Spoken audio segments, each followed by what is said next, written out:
Welcome everyone. While I change over to my desktop, this is Aesthetic Impact Informational Services Remote Viewing Practice Target. We get together every couple of months, or a couple of weeks rather, to review sessions and share work amongst remote viewers from all methodologies who are working together to try and share experiences and learn more about remote viewing, because practice is what the big key is for this. I'm pulling up the chat windows and getting things rearranged. But my name's Teresa Frisch, and I will go ahead and add this. I don't like to add aesthetic impact or anything extra to the target until right before our discussions.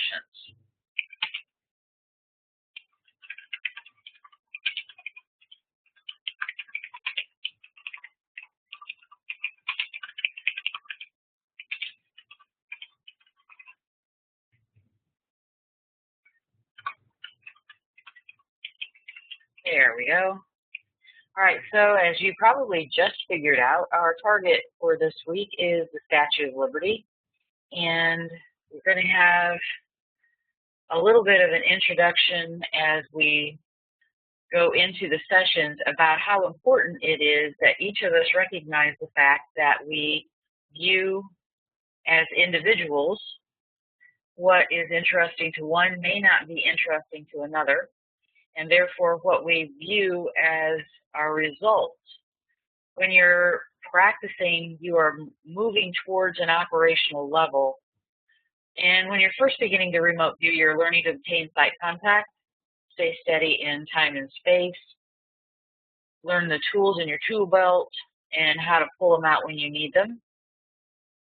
And sometimes temporal attractors are more important than the current feedback photo. So I am really happy to say that of all the sessions I've seen today, a lot of people have, I'm watching for Lynn. Let's try this again. There he is. Yay. Hi, sir. Hey, can you hear me? I sure can, and I bet everybody else can too. I'm glad you made it. So am I. Believe it or not, well, I was using the other, not Internet Explorer, but Mozilla, and the password is different. Oh, weird. Yeah. Password ought to be whatever I make it, no matter what, but we won't argue that, I guess, at the moment. So I guess not. You can't argue with computers; they'll win every time. Yeah. All right. Well, all I did was pull up the target and explain that I'm very happy to see that everybody has a lot of perceptions that go with the target. It may not be clear to them. Hopefully by the end of the night, it will be. Everyone, I explained that as a practice student, you're practicing learning to use the tools in your tool belt, how to pull them out when it's appropriate, work the session in your favor to get the information that you want. You're learning to stay steady in time and space and obtain good sight contact. And what is interesting to one person may not be interesting to another, and you're training to an operational level, if that's what you want to do, so that you do become more proficient at going what the tasker is asking directly instead of just roaming around the target reporting things. But here is the Statue of Liberty. As you can see, this feedback photo, I just wanted to get the Statue of Liberty. However, it has a long and very rich history, which many of you picked up on, and a lot of it, Lynn, maybe once we kind of get through this part as far as reviewing the feedback, you'll notice that, and I didn't choose it because it was the 4th of July necessarily. That might have been in the back of my head, but I didn't even think about the fact that it had been closed and they had renovated and had a huge reopening on because it was unsafe. and they had the opening on, I think, the 2009, July 4th. So I think that a fair amount of people felt that that was important enough that they went to that. They didn't go to this nice scene of everybody standing around looking up at it. They went to the meat of the thing. And we've got engineering and concepts and one phase 7 that Michelle Bornhorst got. There is a popular indie group out now, a band of singers called Foster the People. And when I saw that, it's her stray cat. She didn't declare it as a phase 7. She's still a fairly new viewer, but moving right along. But she didn't write it in quotation marks, but she wrote Foster the People. And I thought, what else does the Statue of Liberty do but foster people? I mean, the concept, yes, it was about enlightenment, but people come to America, they have a dream. And I thought, how appropriate is that? So I'll just skim down through this for the people who aren't here. Here are some photos, and it describes, you can pull this up in just about any search engine that you want. I do have the citations at the bottom where I've located the pictures and the engineering type information. There are sizes for anyone who does dimensionals, and I will be giving this target to Lynn for his website, and he'll be incorporating it. Here you can see what the torch looked like before, and it was meant to be a lighthouse. And you've got the grill and the grid work up here, and then after the refurbishing, it is gold leaf, and it's lit from the outside now and not from the inside. It's a national park, historic site, and the National Park Service maintains it. It was very unsafe, and some of you were picking up on that. Kind of fixing up here. And here we have the dimensions, which I can send you, anybody who worked the target, I can send you this feedback. Also, it was built in stages with, the idea was conceived of, but then turned over to French engineer Gustave Eiffel, who later built the Eiffel Tower. And the naked skeleton work inside the frame of the Statue of Liberty, and Lynn will expound on this, I'm sure. He knows all of this stuff. And his book, The Seventh Sense, is written around the session that he did on the Statue of Liberty. And I thought that that was a really neat idea to have for one of our targets, because as he moved through that session, he could demonstrate all the tools. So anyway, he is well familiar with the Statue of Liberty. So the Eiffel Tower actually came after the Statue of Liberty. It was built in France and shipped over, as it says here, 4 months in, I think, 400 plus sections. That's in here, and numerous crates. And here it says originally intended to allow the statue to serve as a lighthouse. And the flame, now housed in the museum on Liberty Island, was made up of amber-colored windows, which are lighted from within, but it let in the rain, which caused the corrosion and the damage. And the flame has an unbroken 24-karat gold leaf. I thought that might be a really bright attractor. It talks about the copper skin and the patina, so if you're getting shades of green or copper or gold, the statue has to be washed with a combination of crushed walnut shells, baking soda, and pressurized water. And it's supposed to be in 2013, we're going to see the refurbishing of the pedestal. So the construction work there is still ongoing. A lot of you are describing a lot of the steel work, which could be from the renovation or the inside of the structure, depending on how your session is flowing. I think, and one of you actually got Eiffel Tower, and I wanted to bring it to Lynn's attention that there are actually 2 Statues of Liberty. So if we have time and you can address, I think we have 6 sessions to go through, but there are 2, and how, if we could touch on how does the remote viewing session go when you have 2 targets with the same thing in 2 locations on the globe. We had a target not long ago with the wherever those balls were. There were a lot of those, but not exactly the same. Right next to the right next to the Eiffel Tower, there is also a model of the red square in Russia, and that has the same situation. Of course, they're different sizes, but it's a full model of the red square in Russia. And I wasn't aware of that. Yeah. So, without reading that line for line and word for word, anyone who wants in, this is also a good point for researching your target. Please don't ever think that you blew a target because nothing you've got seems to match. Research your target when you're a student, not to waffle, but to see if your lens has zoomed out.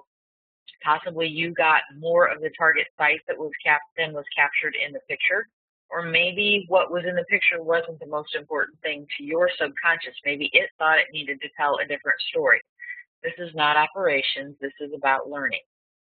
But teacher, go ahead. I got this tall goth woman with spiky hair and who's evidently been at a toga party, and she's trying to screw in a light bulb, but she's not looking at the instructions, so she's not doing too well at it. How's that? And you had a great session, because I would like you to look at this feedback photo right here and look at the feedback image.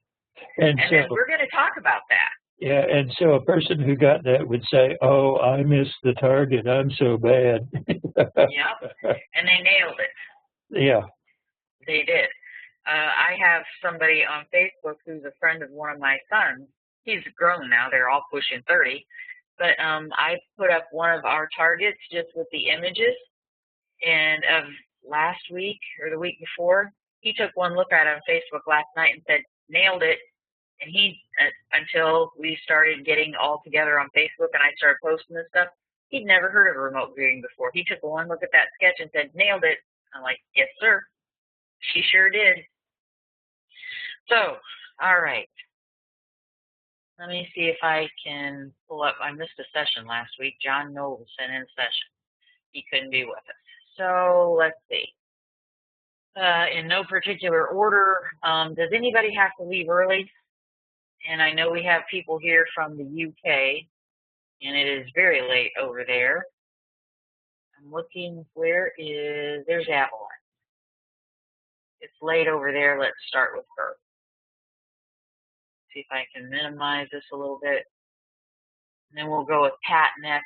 Pat, by the way, this is his second time with us, and I am learning more about perception-based remote viewing, and I think that that's what Pat does. So I'm really glad you're here, Lynn. His session was a little short. He's not sure how he did, but we'll give him a chance to talk to you about it. So here's Aveline's, and technically we're supposed to scroll down through because your session holds both your conscious mind and subconscious mind perceptions. Stray cat there. Yeah. And look at that. Monument and statue right there. And that is going in really early in her session. So while technically your summary and your sketches are the keepers, we're here to learn. So even though the sessions are kind of long, I do try to pay attention to things as we go through them to help you as well as others. So she's in phase 2. She's gotten several gestalts, multiple ideograms she's working with, and she has an early stray cat coming up from her subconscious monument and statue, moves into her gestalt, and she's, sorry, you hear my dog going in and out. This is her house, you know. And there's brick. Yes, there are some bricks there, super landmark. And when she writes things in quotation marks, she knows that that means phase 7, and that's what she's doing. For those who don't know, phase 7 is usually an AOL or a stray cat, but it has a high rate of dependability. And okay, now she's beginning to sketch, and she is very proficient at numbering her sketches and then writing the perceptions that match with that particular area. So just in case if you've never seen this before, if you're looking at the recording, this right here would be number 1 labeled perceptions that go with this part of her sketch. So we've got structure, pointed, tall, hard, dark, smooth. I just had a flashback of screwing in the light bulb. That is too funny. Granite-like appearance and etched gold, motion left to right, and by the way, in the feedback information, it sways in the wind. And something has been moved. Is her note over here? Feels like something has been moved from one place to another. And we've got some grass-like appearance and some descriptors of the land. She's enlarged her sketch. She's adding more to it. Now we're writing perceptions about number 2, metallic, bronze, tall, solid, angular, flat, and etched. Eiffel Tower shape.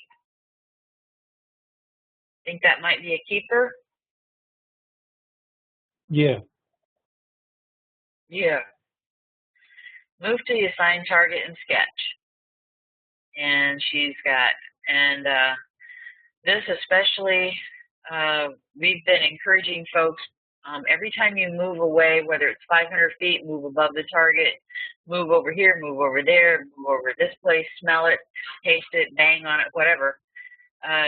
Whenever you move away from the target, you need to move back to the target. And when you do that, please let the analyst know who's me, because otherwise I have no idea where you're at.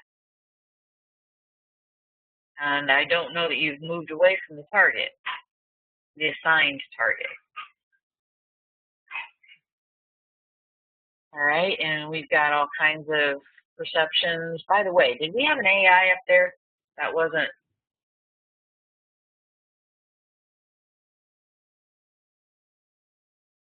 It was on there the we next go. page. Yep.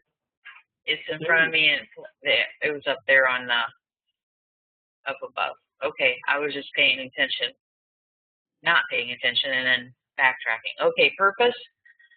Trading, worshiping, celebrating, aligning. Well, I would imagine it depends on what you interpret the purpose of the Statue of Liberty would have some influence on that. Feels like move from one time to another, transformation of some kind. We are having both a move from France as well as renovation project going on. And then her summary. Target feels like a large outside open location where there are elements of man-made, land, and biological.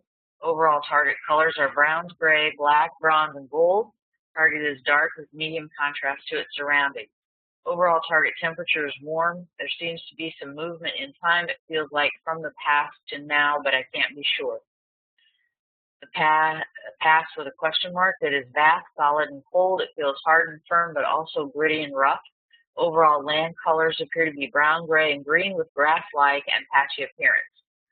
Now the land here is barren, dusty, pitted, and indented. The overall colors are brown and gray.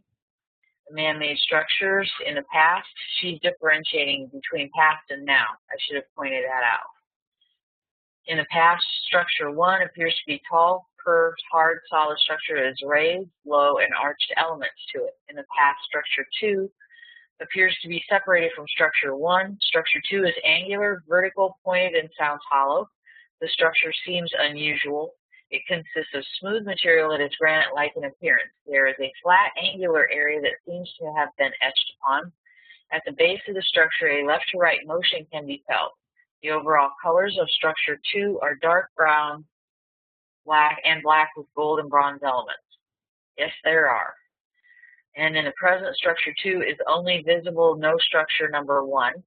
Structure 2 is described in previous paragraph. It is now defined tall and wide, sloped and triangular shaped sides, and the structure appears ancient and uninhabited. And biologicals, past, minimal, unique, and in charge. Present, none visible. Purpose of the target, trading, worshiping, celebrating, and aligning. Other things found, stray cats monument statue, brick, and phase 7s. Brick, super, landmark, and we covered the others, Eiffel Tower shape, and it felt like transformation and something moving from one place to another. Janine, if you have anything you'd like to say about your session, questions, good things, bad things, go ahead. And Lynn, if you want to chime in any comments, teaching points. I think it was neat that she separated the two parts of the man-made into two man-mades, which they actually are. And this is something you won't hear very often, but the base of the Statue of Liberty is the same architectural style, and in fact looks quite a bit like the Masonic George Washington Memorial in Washington, D.C. It's the same style, they look very similar. So you have the French Statue of Liberty up there, and then the pedestal that it's on, which I have never been able to find out if that was designed in France or designed in the U.S. So if anyone knows, I'd be glad to find out. Excellent session, Miss Adeline. Very. Very, very excellent session.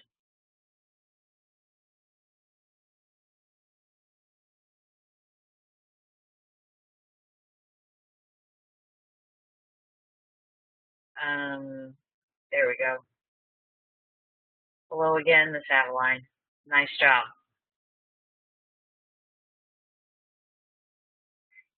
She's not talking. She might have people sleeping there for all I know.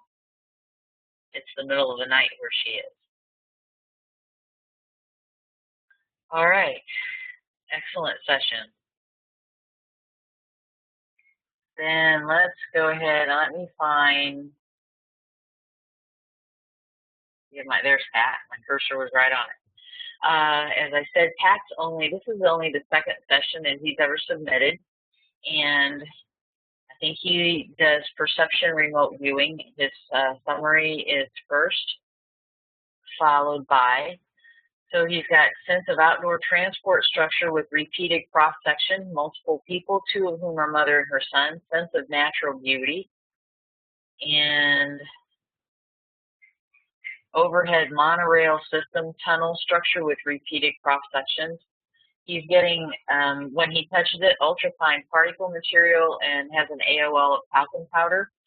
Taste, electricity, metal, tangy, and clean, well-maintained. It's bright, warm, and sunlit there. In contrast, we have sharp and slight heat haze and an AOL of sand pit. And we have people present again. AOLs of a river. There is a river in New York, just across, I don't know, we call it the bay there. And as well as the ocean. Metal present in repeated structure, plastic and glass. And then here is his session. And I was wondering, Pat can ask you any questions he wants, obviously. That's why we're here. I was wondering if maybe we could work with him on getting more. He does sketching. Work with him a little more to get more out of his session, because I'm positive he had sight contact. So, Pat, I'm going to let you key up your mic, and if you have any questions. Adeline got thrown out when I probably messed with her mic. So, Adeline, we're going over, maybe now we're out of mics, Pat's session, and then we can come back to you. I can give you a mic again. Lost sound. She just typed in. Can you hear me?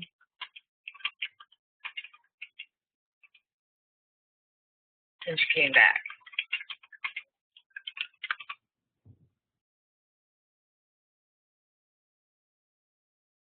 Even if you don't have a mic, you should be able to hear me.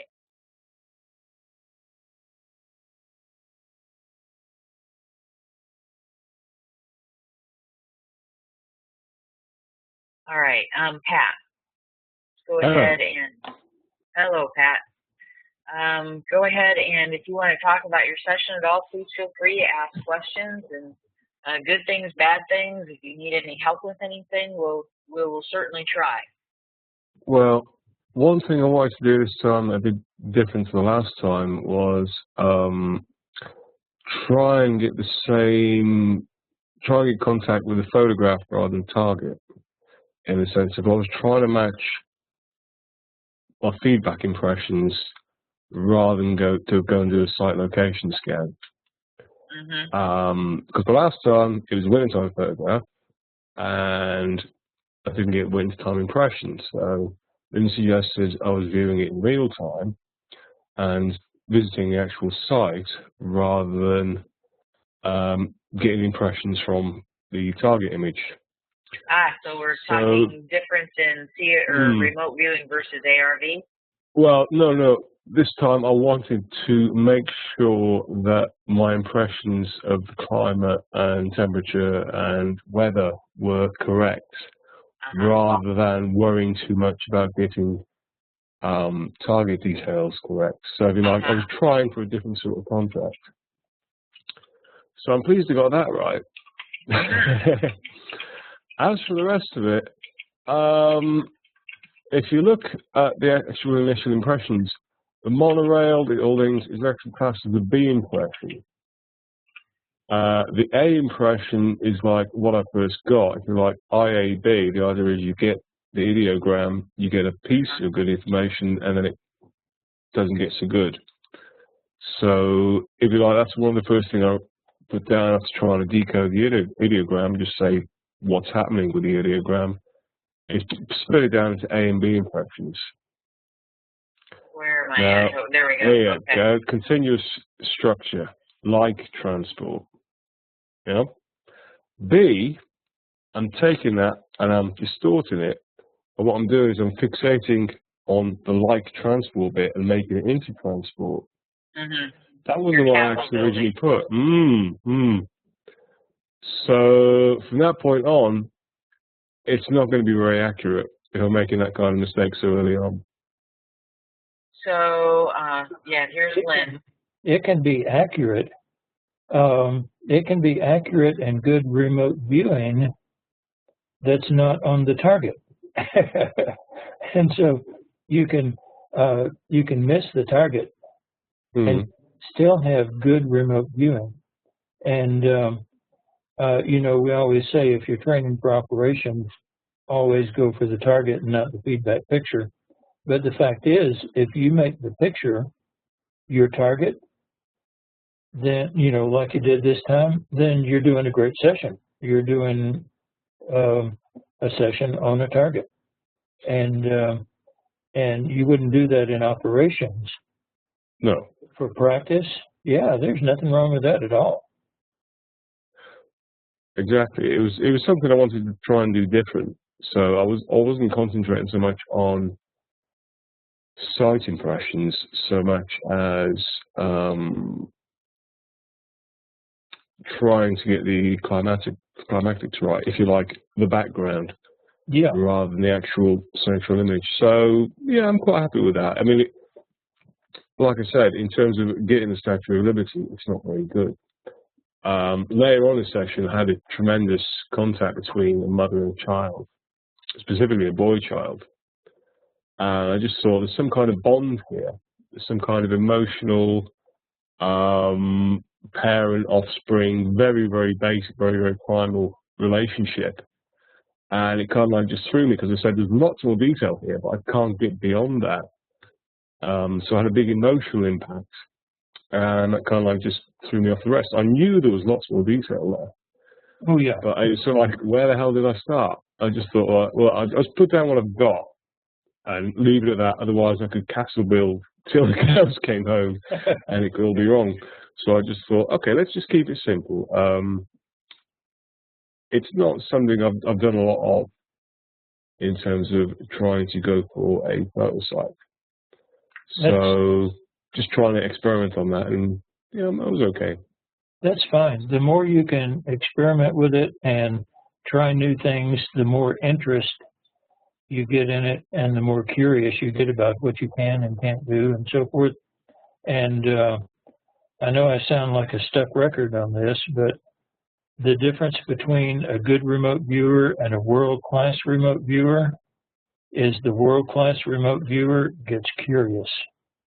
And if you can get curious about the remote viewing, about the target, about different ways to do it and all that, you're ahead of the game. Okay, so it's maintaining interest in the process and keep repeating it. And right, okay, thank you. Yeah, you know, we say as you go through a session, look for the things that make you say, huh? You know, you're going along and all of a sudden you get a perception and you say, huh, that didn't make sense. Get curious about it. What's going to happen is you're going to find something about the target that you would not have found before. And by the same token, you know, well, we say that in operations, you always go for the target, but to be actually factual about it, we have had many targets, operational targets, where the target itself was a document locked in a safe in some foreign high security facility, and the customer wanted to know what was written on it and a sketch of any diagrams that are on it. So informational content rather than the actual form or physical description. Yeah. The information contained you were looking for. Oh. Right. Yeah. And so, you know, doing this is a very, very valid thing, even for operations, even though you won't tend to get that kind of target very often. Sure. I would hope. They're murder targets. They're just hard to do. Okay, Teresa, do you want to carry on with the next person? Thank you, Pat. I really appreciate your sharing a session with us. Thank you. Very good. All righty. Let's see who we've got here. Landed on Michelle. I sort of just did an eeny, meeny, miny, mo there. All right, here's Michelle's target. And again, I should probably always try and keep the feedback photo somewhere around. And I always look to see You're going to give a microphone back to, she had something to say afterwards. Adeline, but she's not here again. Oh, evidently okay. She must be having trouble. All right, sorry about that. No, it's okay. I hope I didn't pause it when I tried to open her mic for her.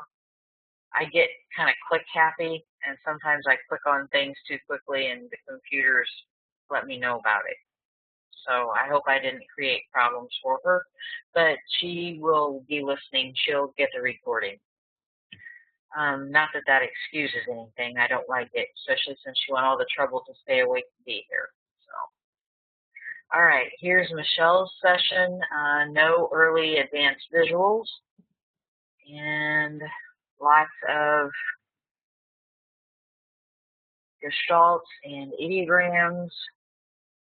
Stray cat, I just wrote the wrong coordinate. I shall get back to the target. Oops, had a little something early there.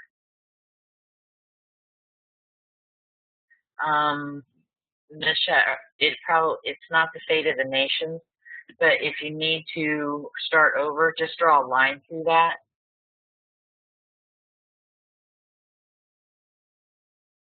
Yeah, but it's good to make those notes because you know, a year from now, you come back and you see exactly what was going through your mind and exactly what happened. So those notes are great. Yep. And okay.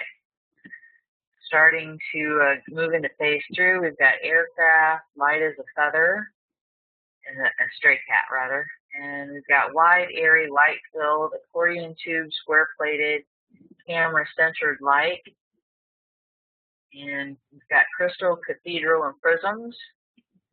And here is her stray cat. Actually, she wrote Pumped Up Kicks is the name of the song title. Foster the People is the group who sing. Anyway, Pumped Up Kicks in quotation marks.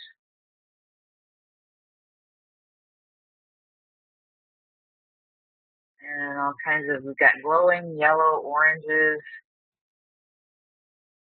high wood and fenced, straight edge building, straight body of water like a wharf, chicken wire like frame, squared, accordion tube space between thin squared openings,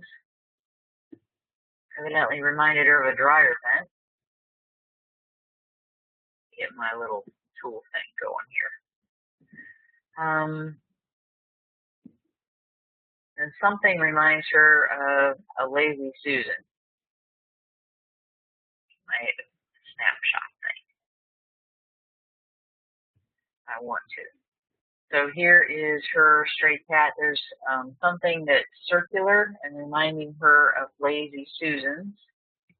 Air gun sound, crumpling, spreading, then folding in, minimizing, it looks like. Tilting, lifting, vibrating, business zoned, industrial site like quiet roaded private garages, pier like area not friendly, fancy car once in a whole mind your own business, in and out, almost no traffic. Old and unkempt illusion, sports stadium nearby that's old fashioned, and we've got AOLs of floor doors coming up to a point. She's, now we've got 4 in It's a Wonderful Life. I'm sensing an ice rink feeling and smell. Lynn, you've been here, so maybe Michelle has been here. I don't know. We've got old inventor-like, measuring, cutting, fitting, hands-on rough apparel, tool handling, modifying, capable, safety geared, face guarded, eyes protected, dark oil under the nails, protective aprons also, play cards on their breaks, and rock back in their old chairs. Work long hours, don't expect much, simple existence. They take pride in detailed work. It's not hard physical labor.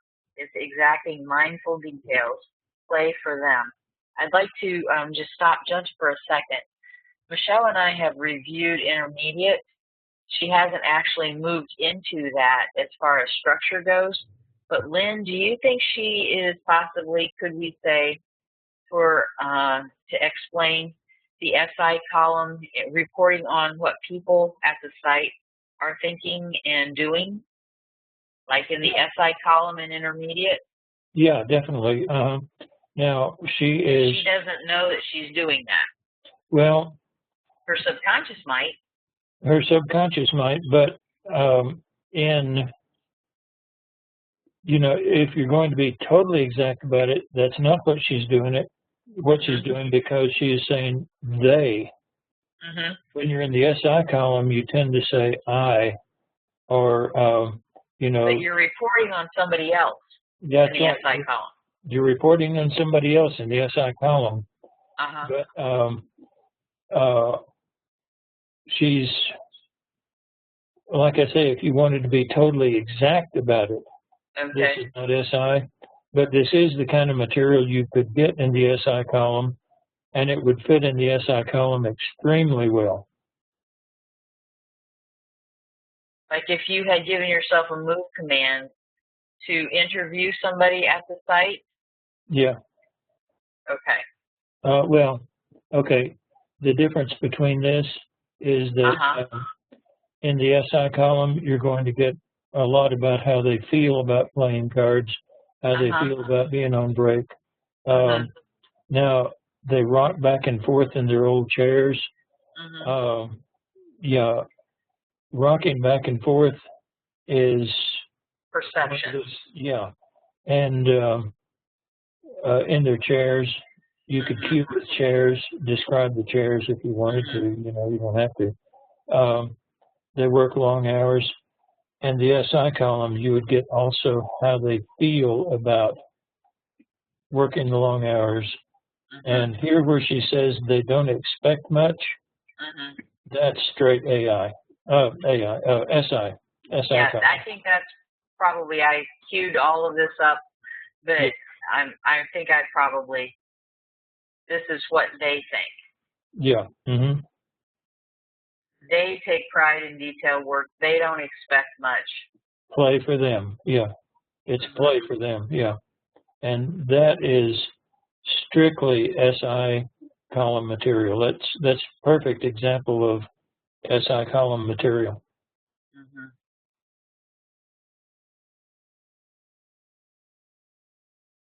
All right, and she's getting water away like a river pull-off area, water chutes, big tubular gushing.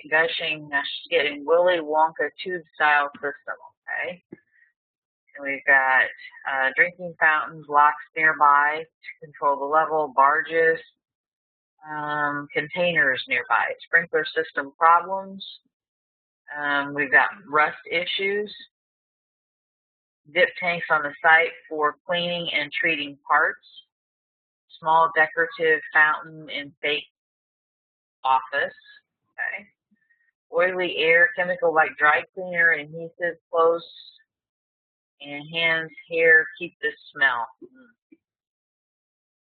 And outside it feels lifeless and forgotten. From above there are rows of buildings like storage units, but longer and rectangular.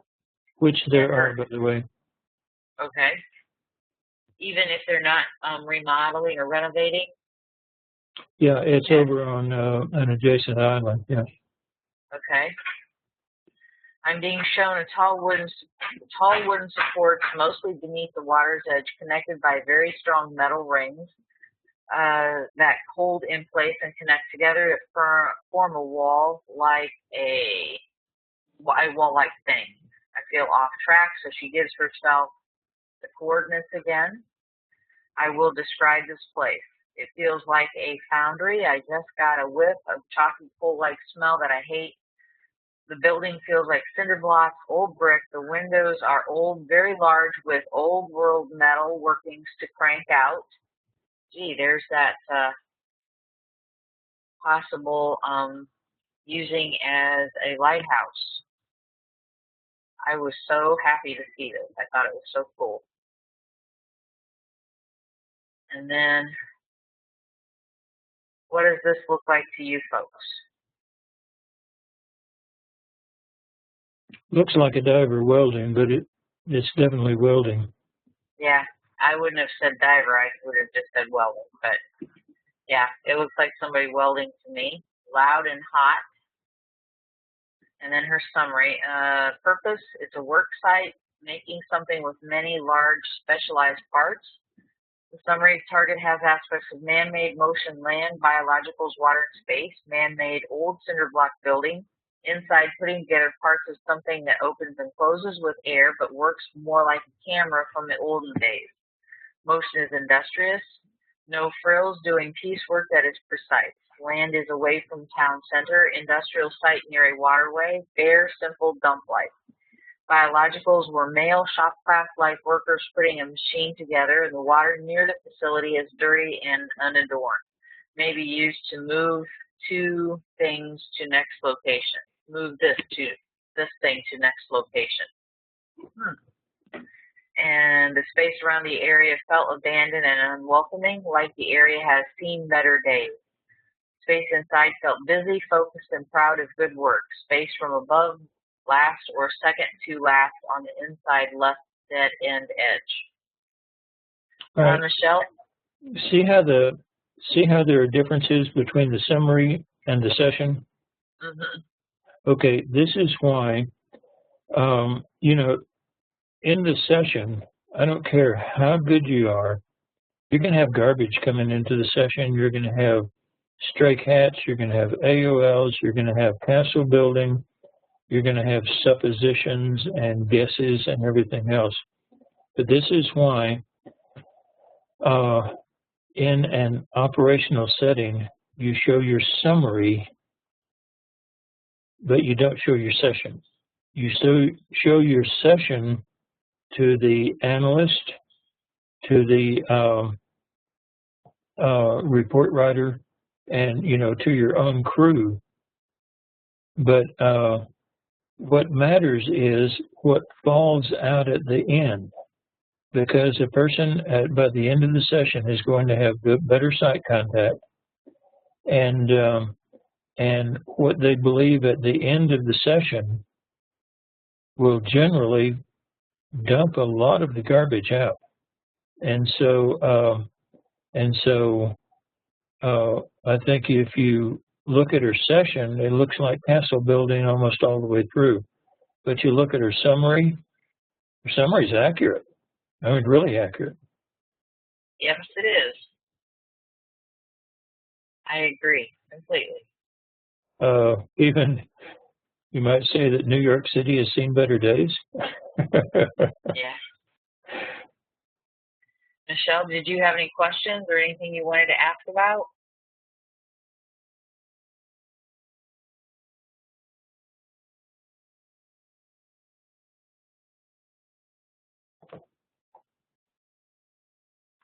And Aveline is back.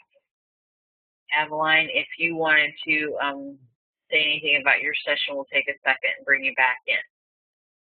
Go ahead. Hello. When I felt the time thing where it was going between sort of times, have I dealt with it in the right way by putting past now? Well, I don't. I got a bit confused with that, really. Lynn, she probably wasn't here when you talked about that. I'm ever so sorry. The computer went a bit funny and. Sorry. I couldn't hear you, and then I can watch it on the webinar. That's if other people need time. So. No, that's okay. Lynn actually said that this was very good. It was. You. Yeah, and the separation of time. One of the things about beginning viewers is that they never have what's called their sea legs in time.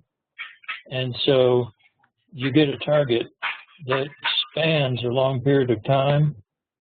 It's like a landlubber walking on deck of a pitching ship. They're going to roll back and forth, side to side, and all that. And this is a very common thing. The fact that you queued past, present, and were able to distinguish between times. Oh, listen, that's impressive. Oh, thank you. That's beyond nice and good. That's impressive.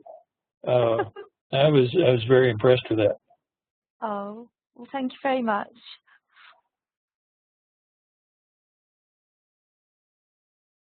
Okay, we shall move on. Michelle, just in case you have anything wrong with your mic or something, anytime anybody wants to come back in and say, if a question pops in, try and give me, a heads up over in the text area. I do try to look over there. And Jed is saying good job to everybody. All right, let's just see, landing on another one. Here's Ron's session. It's 8 pages. And let's see. Oh, any advanced visuals? Nope, not picking up any.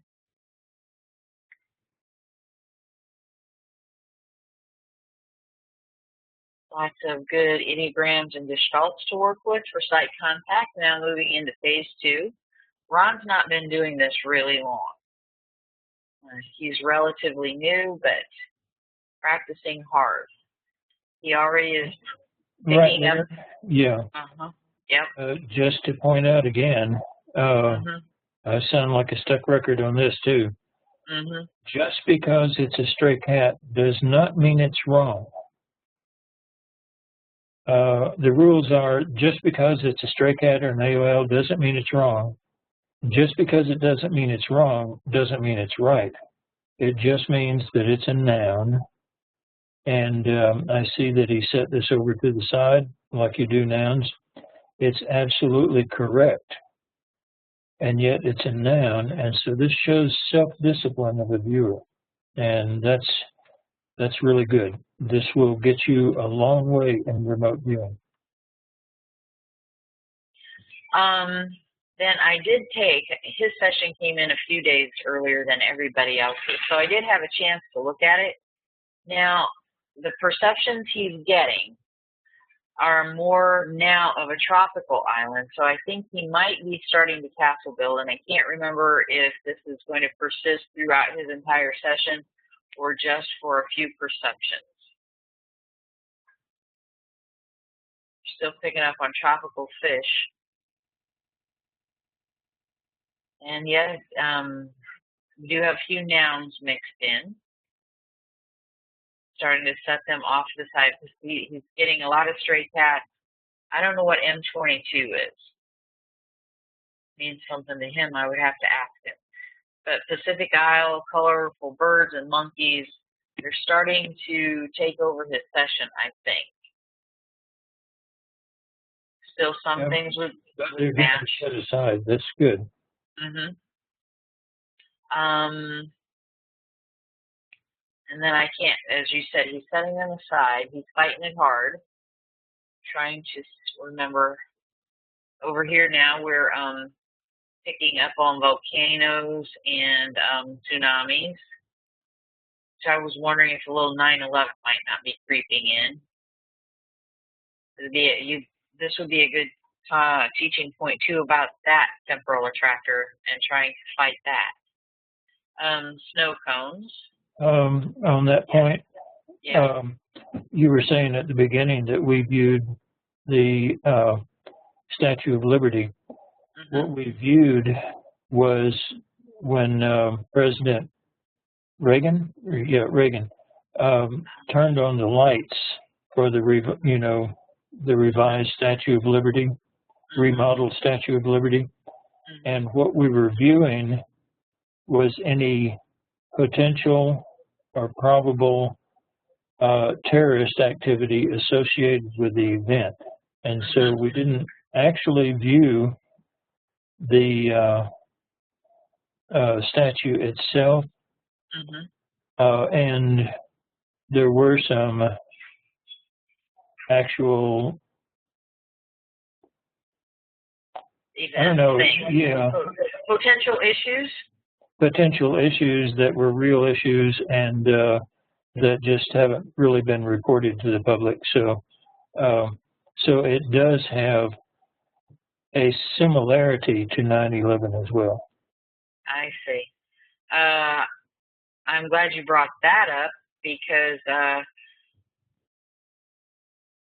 might have been you're coming in a little late as I was reviewing the history of the site. I'm not sure where you may have told me that story. I don't think I brought it up this evening, and but I probably have heard it. But that's a really good point. The fact that he may be picking up on that, and that's just it. You don't know what may seem like an innocent target for remote viewing. Could have all sorts of undertones. You have the people there, and they have their own lives and their own baggage, and you pick up on things accidentally, and it's not part of the feedback photo, but it's part of what's going on at the location or the site. Like, I'm sure there's a mother and her son at that thing sometime or another, possibly in that picture right there. In fact, if a remote viewer said it, I would say probably in that picture right there. I agree.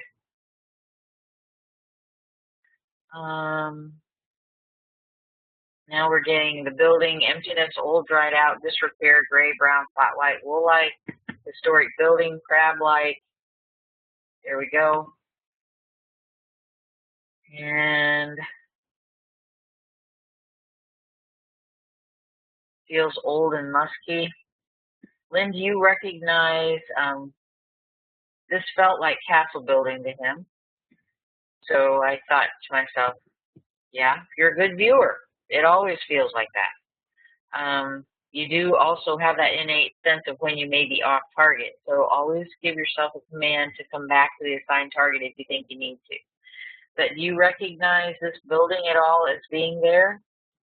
I think so. There is an old military post over across the water, and but you know, that is absolutely waffling. And Gotcha. so I would say this is a great possibility, but I have no definite feedback on it.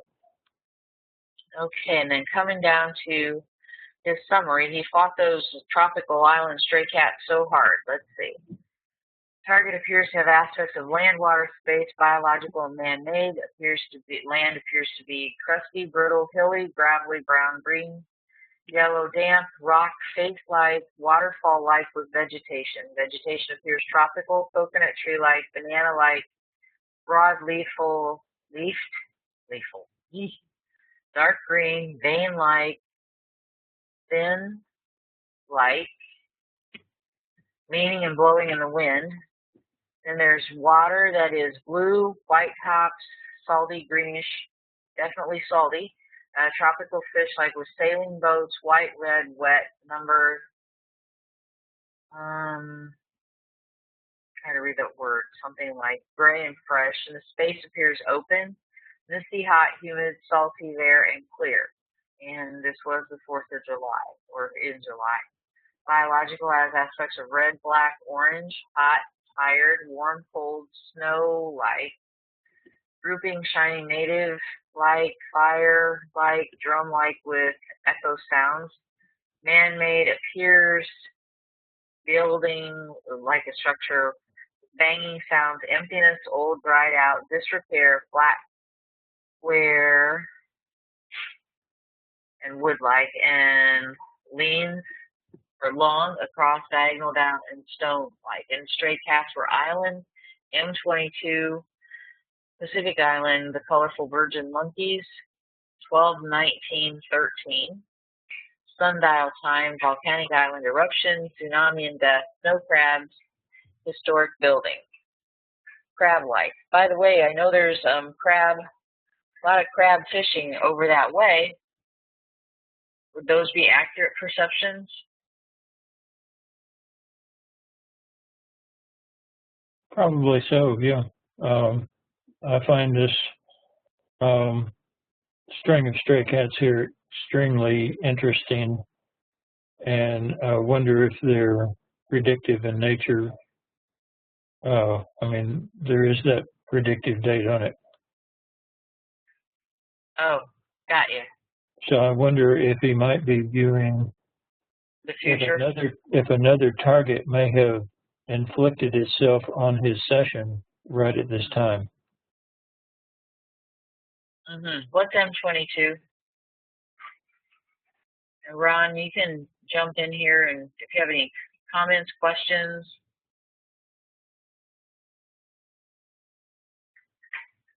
Okay, I can key M22 into Google and see if I get anything.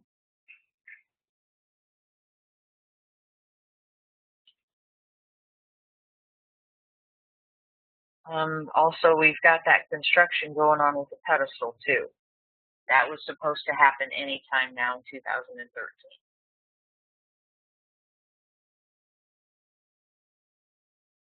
Okay. Well, for somebody who's done maybe 15 sessions, pretty good work. Good structure, lots of stray cats, setting them aside, working with your nouns, and you did have, a very early accurate one. That's the thing. There's fantastic structure in here. A lot of good information. A lot of information that would make me say, huh, and that I might go pursue. But you don't know in this case whether it's just garbage impressions coming in or whether it's another target impressing itself on his session.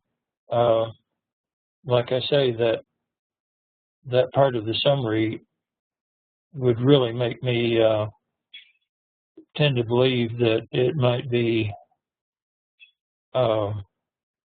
another target and a future target impressing itself on his session. I don't know. We'll have to put a future target that he's going to do, or future target or impressions of this site. A future event. Event at this site. I didn't say that. I heard that. I got you. Yeah. Okay. All right. Thanks, Ron. That was a really nice session. It was good. Yeah. And the structure was fantastic. The He's structure, great. When all else fails, the structure is going to carry you through. It always will. He is a very precise person. All right, I just sort of did the eeny, meeny, miny, mo thing and landed on Deborah. Long session. She hasn't done a session for a while. She said it was really struggling. She was struggling through it. If we move through here, Deborah's an experienced remote viewer, and she also has other methodologies that she brings to her background and her clairvoyant and psychic ability. She does a really interesting session for those of you who don't know her, and she's also really good at explaining things and is not hesitant to talk. Deborah, by the way, let's get a plug-in for her sites over on the paranormal site, and I'll let her touch on that so you're all familiar with that. She's working hard and has published projects through IRVA and is really doing a lot that other people have not put forth the mammoth amount of effort she has to move this industry and the knowledge about it forward. And she's doing hands-on work trying to make some strides. But you'll see through Deborah's session that she does a lot of interviewing of people there and trying to kind of poke around and just talk to me. Tell me what's going on here. So I kind of wish I had just stayed with my very first page because I was getting a sense of a statue. The thing I was happy about with this session is I've been trying to expand my ideograms. I've always been inspired after hearing about how many ideograms Lynn has, and so I've been working specifically on my ideograms, telling the difference between, for the biologicals, like is it human, animal, or a statue. So I was glad that I got a sense of a statue on the first page. I felt like I had a lot of psych contact. I've had this target before like 5 times. I've had the Statue of Liberty, and I've had other sessions where I felt better. So if I was going to assess everything overall, I'd say if I was a beginning student, this would be a great session. I have higher expectations for myself now, and I felt like I was really kind of all over the place and didn't really stick well to structure. And so I have some criticisms there, but I definitely got a sense of the target. If you had asked me, like, in the end what I thought it was, I would have kind of felt like it was some kind of dam or something like that with the tower sticking up. But the interesting thing for me, and I don't know if this is what you guys were referring to before, but when I think that the 3 times that I've done a more in-depth session on the Statue of Liberty, not knowing, of course, what it was when I did the session, when I tasked myself to go into the future, each time there was a sense of like destruction or something not being there. And I noticed I tasked myself to move into the future with this target, like the next big change. And I had a sense of like expansion and like a quarry and extinction, which I have on my page 22. And I remember that last time I did this target where I was like, wow, I wonder if something's going to be happening to the Statue of Liberty. So, you know, of course, maybe I was just kind of off there, but it's kind of interesting that that seems to come up about the future. And it's not just that it's like being renovated, it's a sense of kind of extinction. So I wrote the word extinction. So, yeah. Now, I wonder, there's always something more that we learn in training and practice. Even if you are viewing a target for a second or third time or get it more than once or what have you, there's always something more to be gained. So if you've had this several times, I'm wondering if, you know, you have high expectations, but you've already reported on the other parts. And Lynn, if you want to jump in here, am I totally off on my thinking that, you know, she's getting something this time if she's already done this target 2 or 3 times? Oh, that's a possibility. You know, she was just saying possible thing, and you know, if there's some kind of an event, future event, I don't know. You look at the top of page 13, and she says, and this woman with a gown comes up, you know, and tries to stop what's going on. This may be totally symbolic in nature, that what wearing a long gown comes up, she's nice, she gives me back my $500. Well, that'd be nice. I don't think the government's going to do that, but well, no, Deborah tried to get somebody there, tried to bribe him with $500 to tell her what's going on. Yeah, I see. He didn't want her money. Yeah, I came across this guy, and sometimes when I'm doing target, in the past I focused on people, and I wasn't supposed to do that. So now, like in this session, at first I was like, I'm just going to ignore the people. And then I was like, well, I shouldn't do that. I was just really all over the place. So then I thought, well, I'll have a conversation with this guy that I see.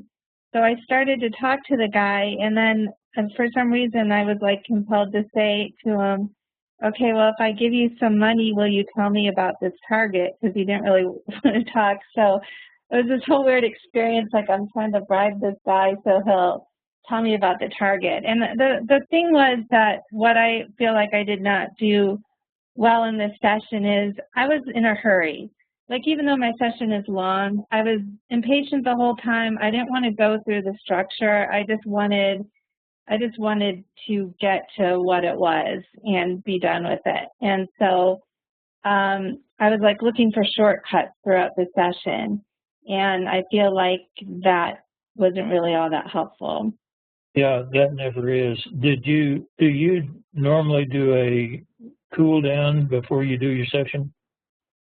A lot of times I do, and I didn't really this time. And the other thing was too, I usually do a summary, and a pretty in-depth summary, but I'm having some carpal tunnel issues, so I didn't want to type anything. And I think the summary would have helped a lot too, a typed one. After those massive projects you've done for Irva, I'm not surprised you have carpal tunnel. Yeah, it's kind of crazy. But anyway, I do like getting, I was happy to see that it was this target again, because you definitely learn from doing the same targets. And definitely I seem to focus on different aspects. Like I definitely got the water, and I got, you know, I feel pretty good about this overall. I just know it could have been a lot neater. Oh, I'll tell you, I won't throw the first stone at you. I do that myself all the time, I'm afraid. And, you know, when you have a session like that and it's just, you feel like it's not working, always remember that you can take a break and come back later. And that's one of the things I usually forget to do, and it's one of the things that most viewers forget, is that you can put down the time and say break, and you can come back even a year later and pick up that session again and resume, and that mood, that energy, that whatever is bothering you will have gone away by the time you come out of your break. And so don't be afraid to take a break. Yeah, that's a really good reminder because I really forget about that. Ingo used to have a sign up on his wall right behind him so that when the viewer looked up at him, the viewer would see the sign that says, "Do you need a break?" That's great. That would have been neat. But you did have stuff here, tower light, you're getting that when you're high elements, and then low elements, you've got massive area goes below ground level and created in the early 1900s and earlier time. Funded involving money-hungry men who didn't mind killing to get what they want. So,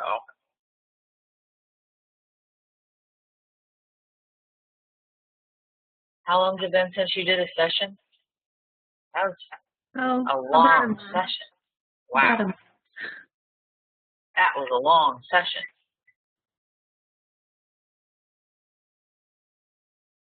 Yeah, it was kind of long. But you always do long ones. You know, yeah, go ahead. What I think is happening too, I've been like trying some different structures. Like I recently took a class, well, a couple months ago, I did a class with Courtney Brown where he has a whole template that you use the whole template, so you're filling in the blanks. And so I did a bunch of sessions doing that, and that was actually pretty cool. But I think so I've got kind of all these different structures now, and I think it's just a matter of like also maybe trying to integrate them a little bit more. One of the problems with templates, I've seen a lot of people try to develop templates for stage 4 and for the entire process and all that. One of the problems with templates is that it puts the template in charge of your session rather than your subconscious mind. And some people, that gives them the structure they need, so I wouldn't put it down. You hand me a template, I'll turn the page over and use the blank back and do a session.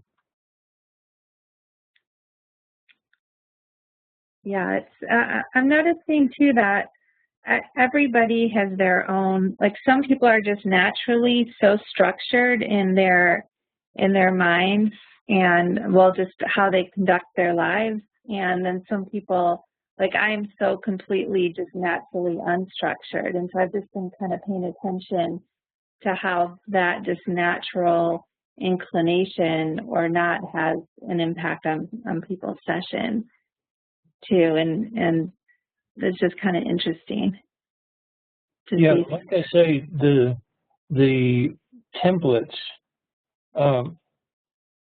give a structure, but and for the person who really has no structure, they're good and they help. There are other people who naturally within them have structure and can move about a site or whatever. And if you take the structure and control it yourself, you don't really need the template. But like I say, for some people, the template is what lets them do it. And in fact, like I said before, when all else fails, the structure will always carry you through.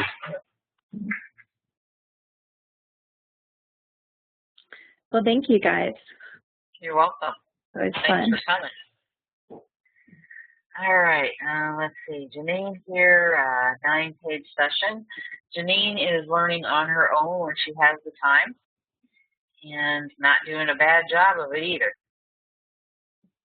And let's see, studying inside her previous sessions, going down through her IAD sequence, lots of gestalts, and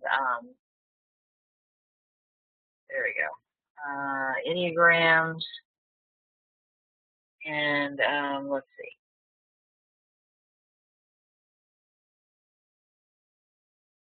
I'm looking over to see if I get any comments from Janine, because she usually types in. All right, moved into stage 2. Lots of metallic and smooth perceptions, bright blue, silver, white, reflective, shiny, windy, rushing, whooshing. We're getting sounds, circling, curving, descending, looping. She's having an AI of relaxed, awed, and sadness. And then loop-de-loops. So we have a sketch. Or a pictogram. A woman was there and isn't anymore. People talking in succession live on site. There's a female with long hair. And reporters and newscasters, his family. There's a little boy going out to a truck to get things, like pillows, possibly. She has a question mark. Something under bushes and blowing. I was wondering here if she might not be starting to pick up on the torch. She's got something under bushes, a light glowing under something murky, resembling bushes. And again, Janine is totally at home practicing on her own. And she does do good structure work. She gets, as Lynn gave us an excellent example of hers before, she was positive she had a building and thought it was total crap. She didn't get the bridge. But if you took the nouns away and her perceptions were dead on. And we've got something like a table round outside. There's a cloth on it and it's white and the railing. A battle of reputation, someone bicycling in a suit. And she has AOLs of music. Breaking up is hard to do. Question mark with a plane crash in the Andes. And Lance Armstrong. And who does this? It seems foreign and old-timey. And she's getting a lot of noise, so she takes a break. It's the sense of something traveling in the morning and circling above the object, spiraling and flying. And symbolic, Lacey Peterson. A book people are reaching for in a library. She's getting water, something above, like water of life. And again, her song, Breaking Up is hard to do. And running through my head when I look at the target, that music keeps going through her head. And she moves into phase 4. She's picking up on a lot of disaster type perceptions as well, and sadness. And there are a lot of people. Can I say something about the last page there? Yep. Okay. Like you have man-made. Mm-hmm. And then you have circling. Mm-hmm. Okay. Is the target circling or is the man-made circling? And generally, one way you can be really helpful to your analyst when you do something like that is you write man-made and you're just moving on, so you go circling. That means the target. But if you're saying that the man-made is circling, then right underneath man-made, write it again with parentheses around it that lets somebody know I'm talking about the man-made here, and then you keep getting information about the man-made, circling, whatever, and so on, until you exhaust that. Then you go back over and you say, yeah, So if you do it like this, it says the man-made is circling, whereas if you don't put that man-made there in parentheses, it just says the target is moving, the target is man-made, the target is circling, the target is disaster, the target is life, and so on. And so if you start cueing like that, your analyst will be your friend, will send you Christmas cards and help put your kids through college. If you don't, that's pushing it. I don't know about that. If you don't, and your analyst sends you a package, you might want to make sure it doesn't tick, and you may want to soak it in water before you open it.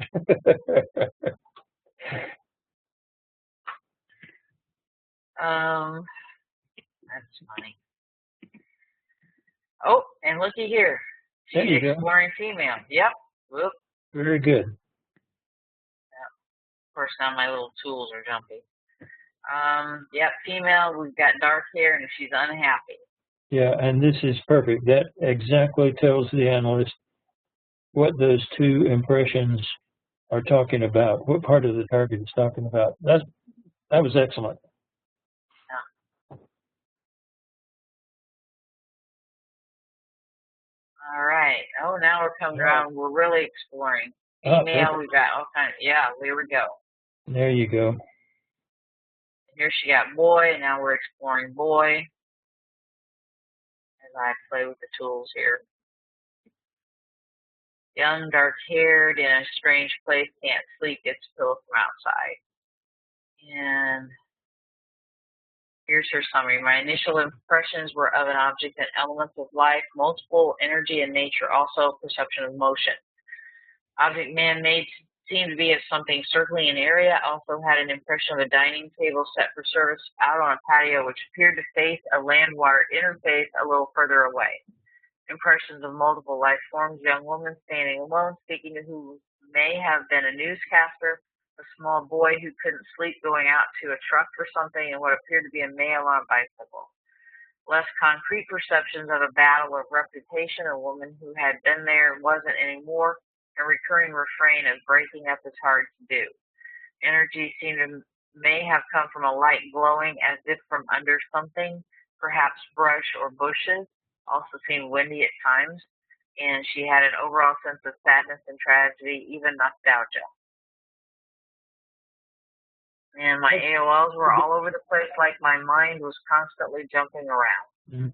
I forget the name of the park that's right across the water, right there at that old military base that's now a museum and all.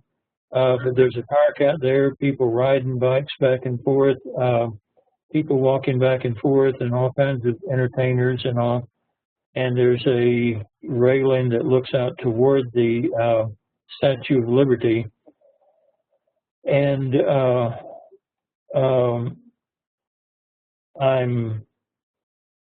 I'm guessing here, but I think the military establishment there was very important when we were breaking up with Great Britain.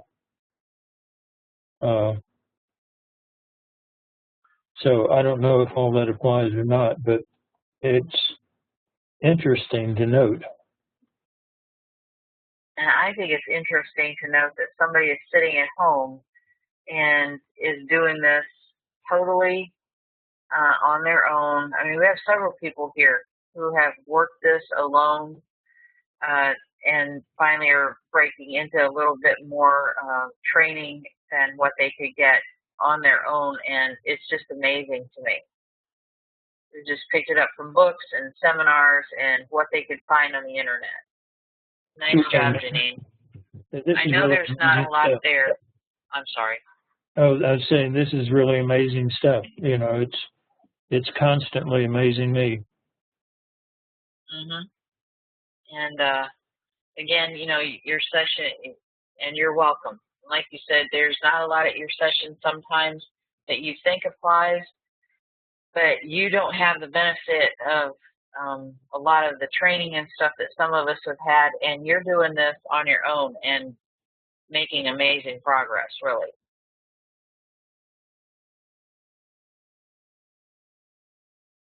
Let's see, where is dead? Let's see, 26 pages, and I think Jed's probably trying to work on his skills with his P6 tools.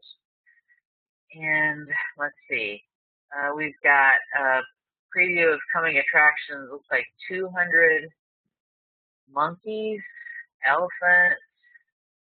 All right. Maybe I should make this a little bigger.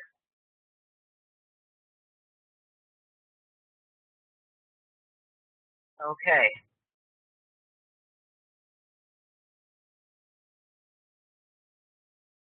We're getting rockets, corporate or corrugate. Apollo, we got lots of rocket stuff going on here.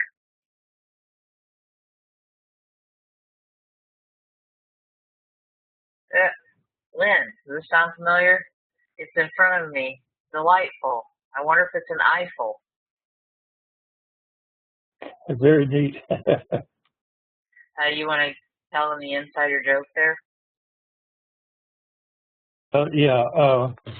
When I had the Eiffel Tower, I got my session was almost completely ruined by this song that I just could not get rid of. How delightful she's an Eiffel, and I remembered the song from my childhood. I had the song going through my mind. I could not get rid of it, and after the session was over, I couldn't remember the song, but I knew how delightful she's an Eiffel, and I have looked and looked and looked. There is no such song, and yet at the moment that I was doing the target, there it was that my subconscious was giving me this song with words saying Eiffel, Eiffel, and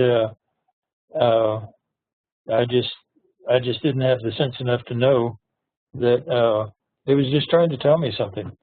But I have looked and looked, and there is no such song.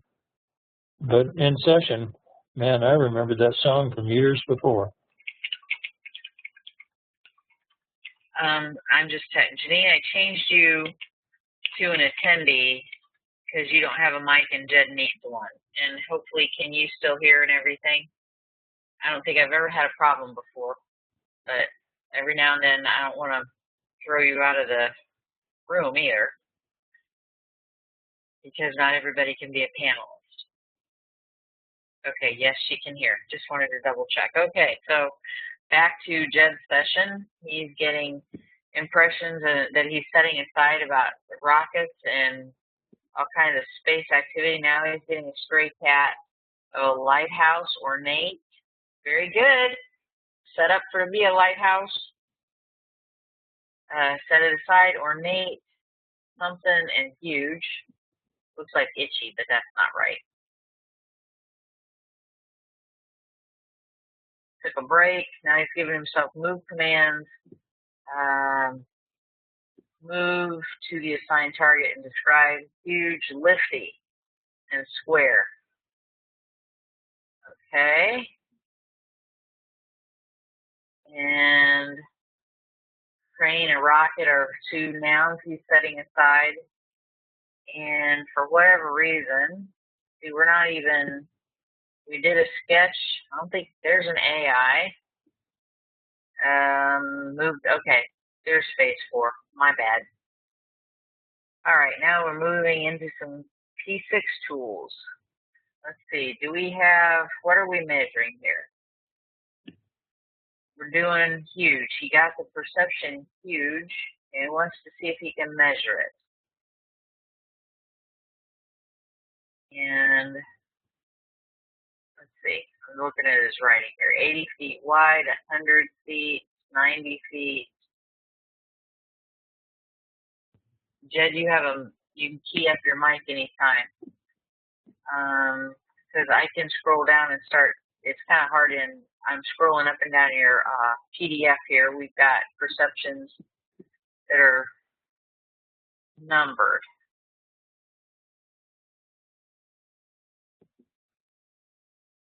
Rounding, square, lifting.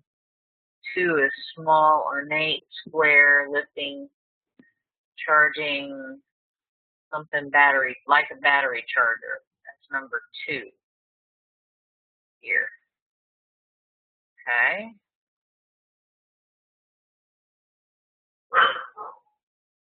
There's my dog looking out the front door.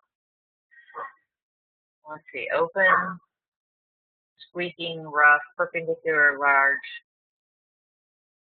not useful, something. Flywheel, it won't let you open the mic.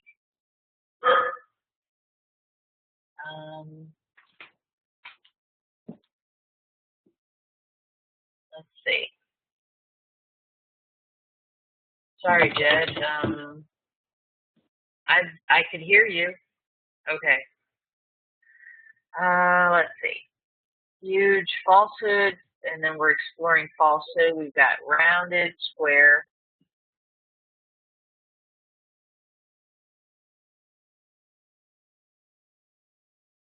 Back and forth to his timeline pages. Got small, ornate, and square. It's like charming and lefty. Helicopter. Lifty.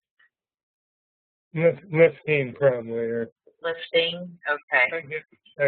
It's one of those I'm going to have to P6. I get it a lot. Okay. Metallic. Still fighting the rockets. I got a huge structure at this point, but I'm fighting a lot of AOL on it. Here's a good one. Got a blowtorch.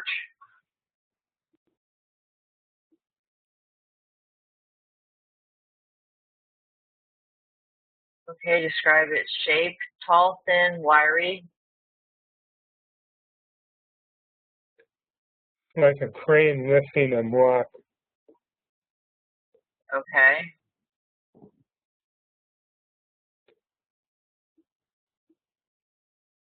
Vertical shaft, perpendicular, roundish.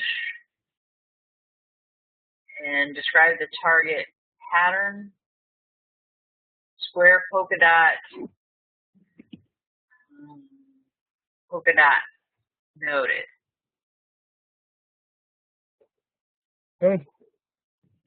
I don't think I put that in the summary. I might have, though. Okay. I can't remember. The upwards and downwards, I started thinking, orchestrated, I started thinking there was a man-made project at this point that was lifting things up and down. And the rocket launch, it was sticking in there. It was really fighting that. So I see. If they're sitting there with welders, welding things on there, or it gets to be hard to, yeah. And, you know, when you're fighting that hard, you can take a break or do a P5 and dump it. Oh, proud, no, not patriotic. Here's patriotic. Not sure what the word above it is. Proud, yeah. Proud and patriotic. And then we've got American, applauding, happy, up above that, proud.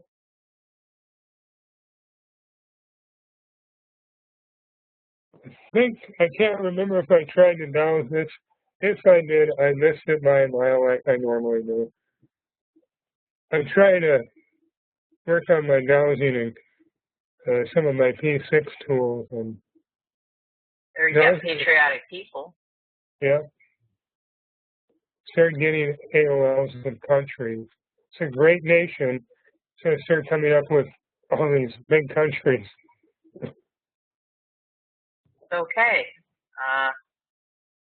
Yeah. My dowsing session is off again. Yeah, but the only way it's going to get better is keep practicing. What can I say? Which That's right. Which method are you using? Well, I should really go back over Paul Smith's dowsing. I haven't done that yet, and so I've been kind of going by memory. and I need to just sit down and start practicing it. And I haven't had time. Unfortunately, I had a day-to-day where, well, I don't want to get into it. I had a knock at the door, and I got a letter in the mail I had to sign for, and it just is going to make havoc here for a couple months. Well, you know, dowsing, you've got hotspot that you can use in the back of your wrist. You've got pendulum. So I'm not sure which method you are. Here's Lynn. Good. I'm not sure. Which method are you thinking of? So I'm not sure that Paul. I'm not sure Paul teaches any of these. There's a method called the hotspot. This is for everybody. Just a quick review. You have pendulum dowsing, and a lot of people just, you know, use the pendulum in their own self-styled way. But with CRV, you can put like the pendulum at each corner of the map, at two different corners of the map, and say, swing in the direction of the target. And what you'll wind up with is crossed lines. And for some people, that's the most accurate way they do it. For some people, they will take the map, cut it into 4 squares, and go to each square and say, is the target in this square? Yes or no.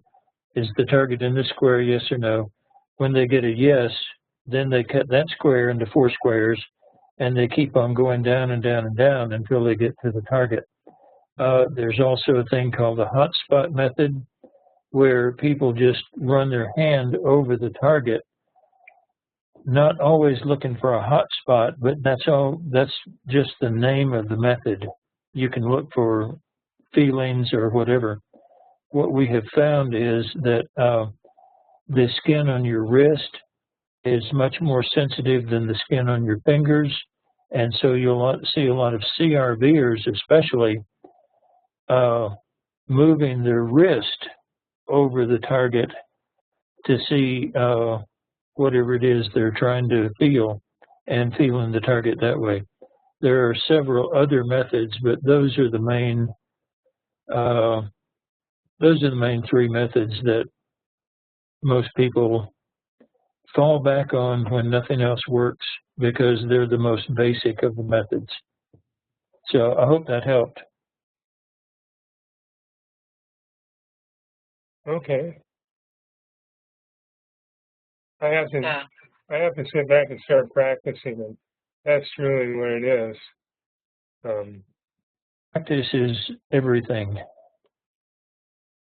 I want to start getting into practicing sensory wording too, because I realize part of my problem when I do the sessions is I don't have the vocabulary. Teresa's alluded to that. I need to do better on my descriptor words and brought that out.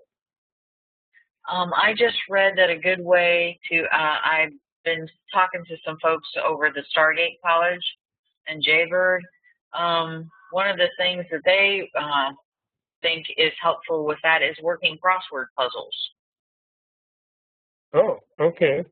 Yeah, anything you can do to increase your vocabulary. There was a study done one time. I don't remember any details about it, but they found that a person who has a larger vocabulary, they were doing natural psychics.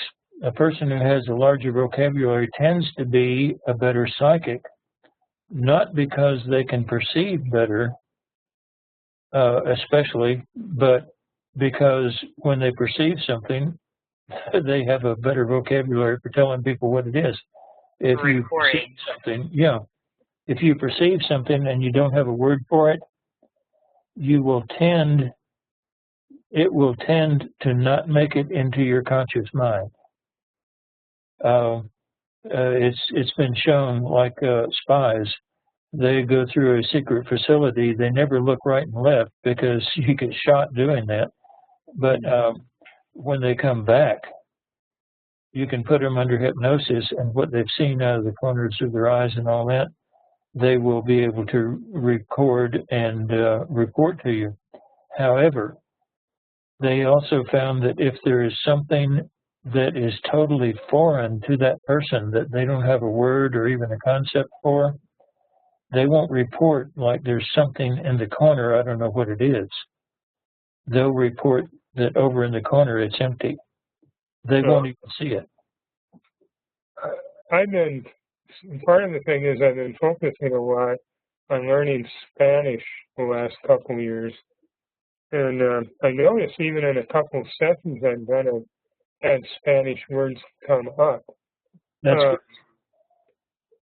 So in that, part of it is where I work at. I work at a hospital, and we have a lot of migrant workers come through. It's nice to be able to talk to them. So in some ways, it'll help me out in that area if I'm working a Latin American target or whatever, I believe. But then I'm still not able to describe as well as I could because my vocabulary in English on descriptor words needs improvement. Well, one of the things you'll find too is that even if it's not a Latin target,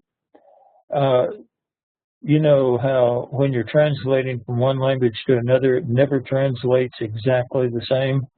That's because each different language has a different way of thinking and has different things that they stress in their culture and has different ways of expressing little nuances that the other culture doesn't even know anything about. And so when you do a session and some Spanish word comes in, hey, go with it. Absolutely, because what it's showing you is there's some little nuance that doesn't exist in your English vocabulary that does exist in your Spanish vocabulary, and it's showing you a nuance. I know in mine, I do a session and I'll have Russian, Japanese, Spanish, German, Mongolian words coming through now and then, you know, and each one of them shows a small nuance that my English vocabulary just doesn't have. And you can find a lot of information about a target if you do know another or several different languages. Mm-hmm. And I'd like to bring up, as Jed said, he's recognized that his vocabulary is limiting his ability to report what he's seeing in session. However, so that's a weakness that he's working on, as well as his dowsing. But now one thing we've identified that is a strength with him, he's grown up on a farm around machinery. He understands a lot of mechanical things, and he is very good at this picture here on the right that I can move around. That is the description of a B-25, a plane that we did. And this picture on the left, his sketch, is when we just a couple of weeks ago worked the GEM Solar site in Spain with power generator. So, you know, I found out that if there's anything mechanical that I want to know about a target, I think Jed would be a viewer that would become even more proficient, you know, and he could really build on this, which is a good thing. If you're working a team, you need to know these things. Yeah, that's very important for an analyst and a project manager to know these things about their viewers, because you always want to pick the best viewer for the information you need. And of course, this is another reason why I get up on my soapbox and preach database, database, database, because a database will tell you exactly what a viewer's strengths and weaknesses are. So it's valuable not only to the viewer, but also to everybody. I got a question. Beans, I got AOL in the Lighthouse, and my drawing sort of semi-reflects that. And the torch is on the Statue of Liberty is out in the middle of on an island, and has that false light up there, the torch, which is really not is not really a lit. I'm not sure. It does not light up actually, does it? It's just a. I think it's lit from beneath now. It used to be lit from the inside. Okay. Yeah. Now it's from outside. It's reflected. Okay. So this is a construction site where they have they're working on this, so you have material going up and down.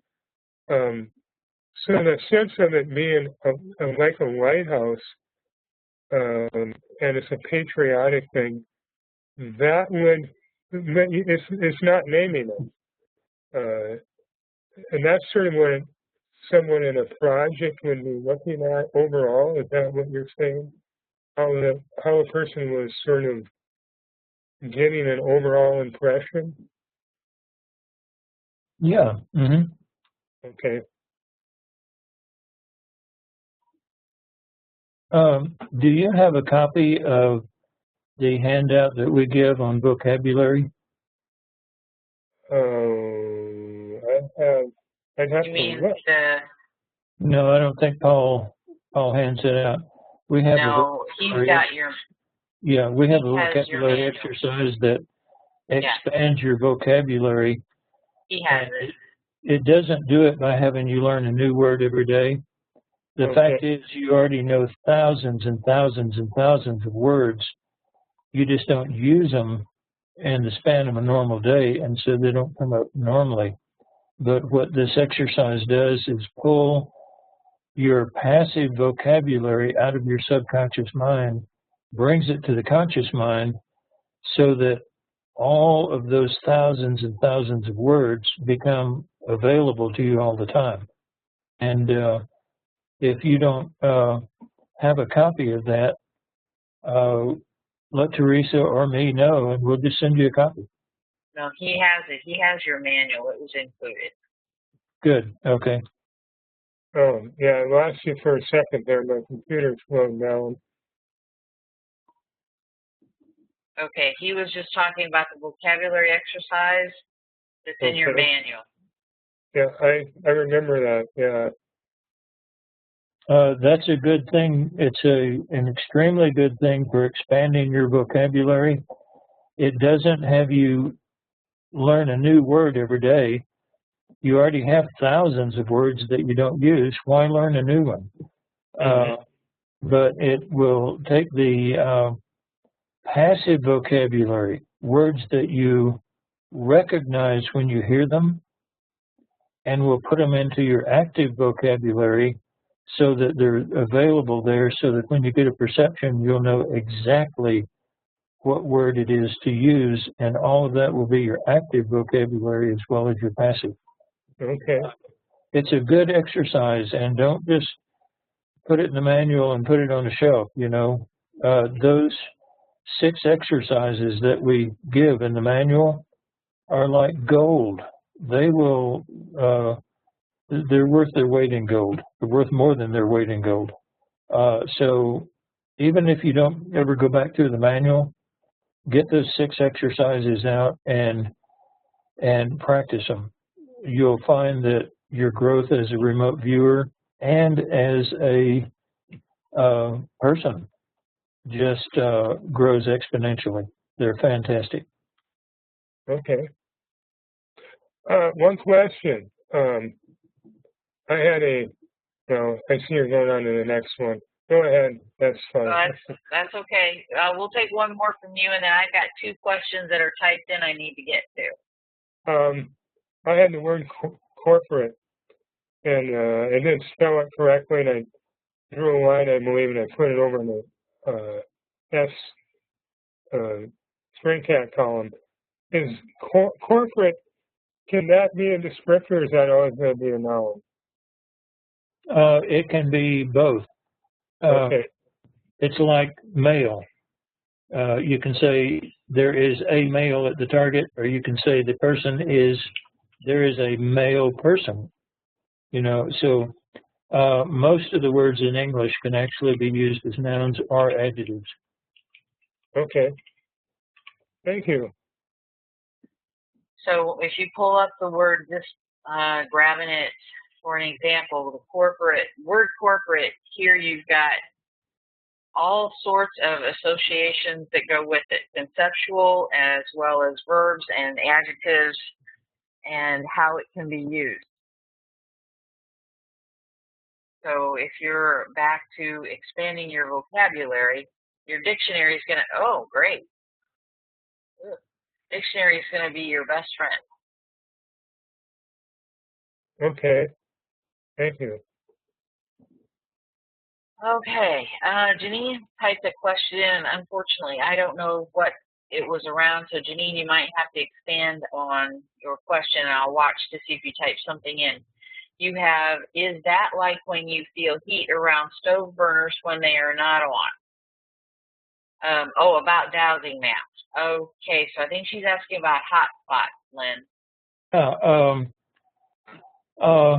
Like I say, the hotspot method does not always mean a hot spot, but yeah, you get that awareness of heat, or that awareness of a presence, or that awareness of chaos or fear or something like that as you pass your hand over the map.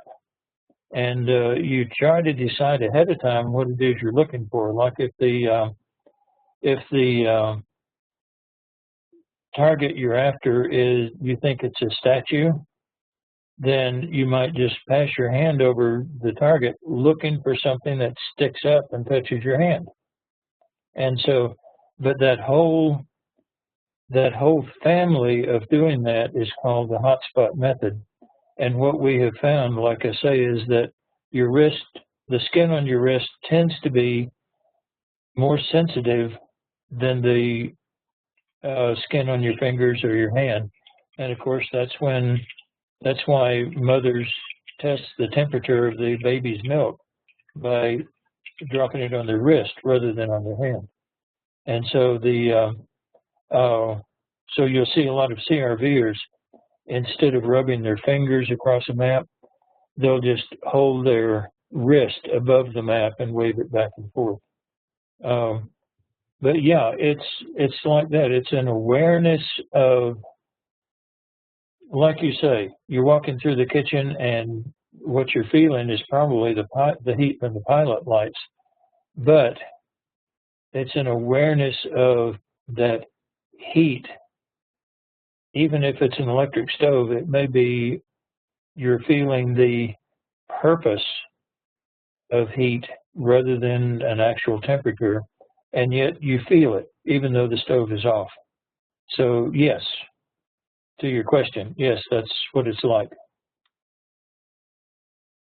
Okay, Janine, I will watch for you to type something back in. In the meantime, Deborah has brought up an excellent point, actually several excellent points. Going back to when we worked the York Center School, she did an excellent job describing the bridge that was just a few hundred feet down the road that was very dangerous. She found the school to be very boring. There was a whole lot going on there. So she went up the road where there really was something going on, and she reported on it. So that's very good information, especially if you were in operations and it was part of what was going on, because you could always retask her. You knew she was at the site. But she brings up the point that what we do on our Wednesday night chats, we do entertain a lot of site contact, temporal attractor, look what you got, this is really good, and it's practice. It's not operations. But here's a question where she has been doing this long enough. I think it's reflective of she wants to now stop playing around. That's the way I'll put it. Her question, which I will read, I'm noticing a big challenge in staying with one thing long enough to describe all of it in detail. With complex targets, it's so easy to just keep moving around. How can you make yourself stay disciplined to just spend enough time on one thing, the towery structure? How do you deal with the fact it takes so long to describe everything? How do you really know what to focus on when there is so much to describe? Practice, practice, practice. And right. Also, instead of describing the entire location. Yeah. there was a one of my initial targets when I went into the unit. There was a house that was an old historic house. It was in a park right near Fort Meade. And at the end of the session, we were supposed to go out there to the house and get the feedback. And I have a hobby of cutting gemstones. Well, right in the middle of the session, all of a sudden here was this big diamond, and I focused on that. And it was a glass crystal doorknob that was on the front of the house. When we went out there, I looked in the house and thought, oh, I missed the target. Well, that's when Skip Atwater told me, no, you got the target. You did perfect remote viewing on this doorknob. And in fact, I had even drawn the exact number of facets on the doorknob. He said, you did wonderful viewing, but the target was the house. And so he gave me a 0 for the session. You have that happen often enough, and you'll say, okay, there are some targets where I'm just going to wander around and see what, just have a good time. But there are other targets where some kid's in trouble or something like that, and you will have the discipline enough to stay on it. And that's another thing. This target here was just a location.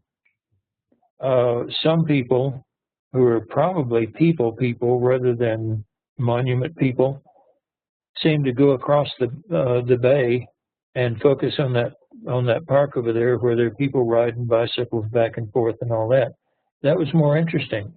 You go out here and there's a statue in a building. Okay, big deal. You look around for the people. But there is something about the subconscious mind that when a target is a really seriously honest target, and somebody's, or even if you get to where somebody's life depends on it, or somebody's, choice of which car to buy, something like that, where something actually depends on it, your subconscious is going to step up and say, oh, okay, I can do this. And you won't have that problem of staying on target. Practice targets, people wander all over the place because even though they may be interesting targets, they're not always important targets. And so don't worry about it. Just practice. Every time you wander off target, just say to yourself, okay, I wandered off target. Here was the target. I'm just going to give myself a 0 for this other stuff, even though I know it's right. And I can tell you with all assuredness, when the target becomes important, if you have learned how to remote view, you're going to stay on target. It just doesn't fail. So, Lynn, I think as she says, though, she isn't one of those folks who's really structured. If she wants to hold her own feet to the fire and start honing her abilities, and she hasn't had a chance to come every time we get together. Yeah. If she does the statement, I'm thinking, move to the assigned target and describe at the top of every one of her pages. That helps. Yeah. And anything else that would help her, because she's very, I'm trying to think of the word that I want to say. Well, the thing is that helps, but if the subconscious mind is just bored to tears with the target, it's got to go wandering around. Yeah. And you can remind it every page, or you can remind it 10 times per page, and it will help to bring the subconscious back and say, oh, yeah, okay, I'm going to go do the target. But if it's bored with the target, it's going to wander around and see what it can find. Right, which I think she addressed way back when we did the York Schoolhouse one. Yeah.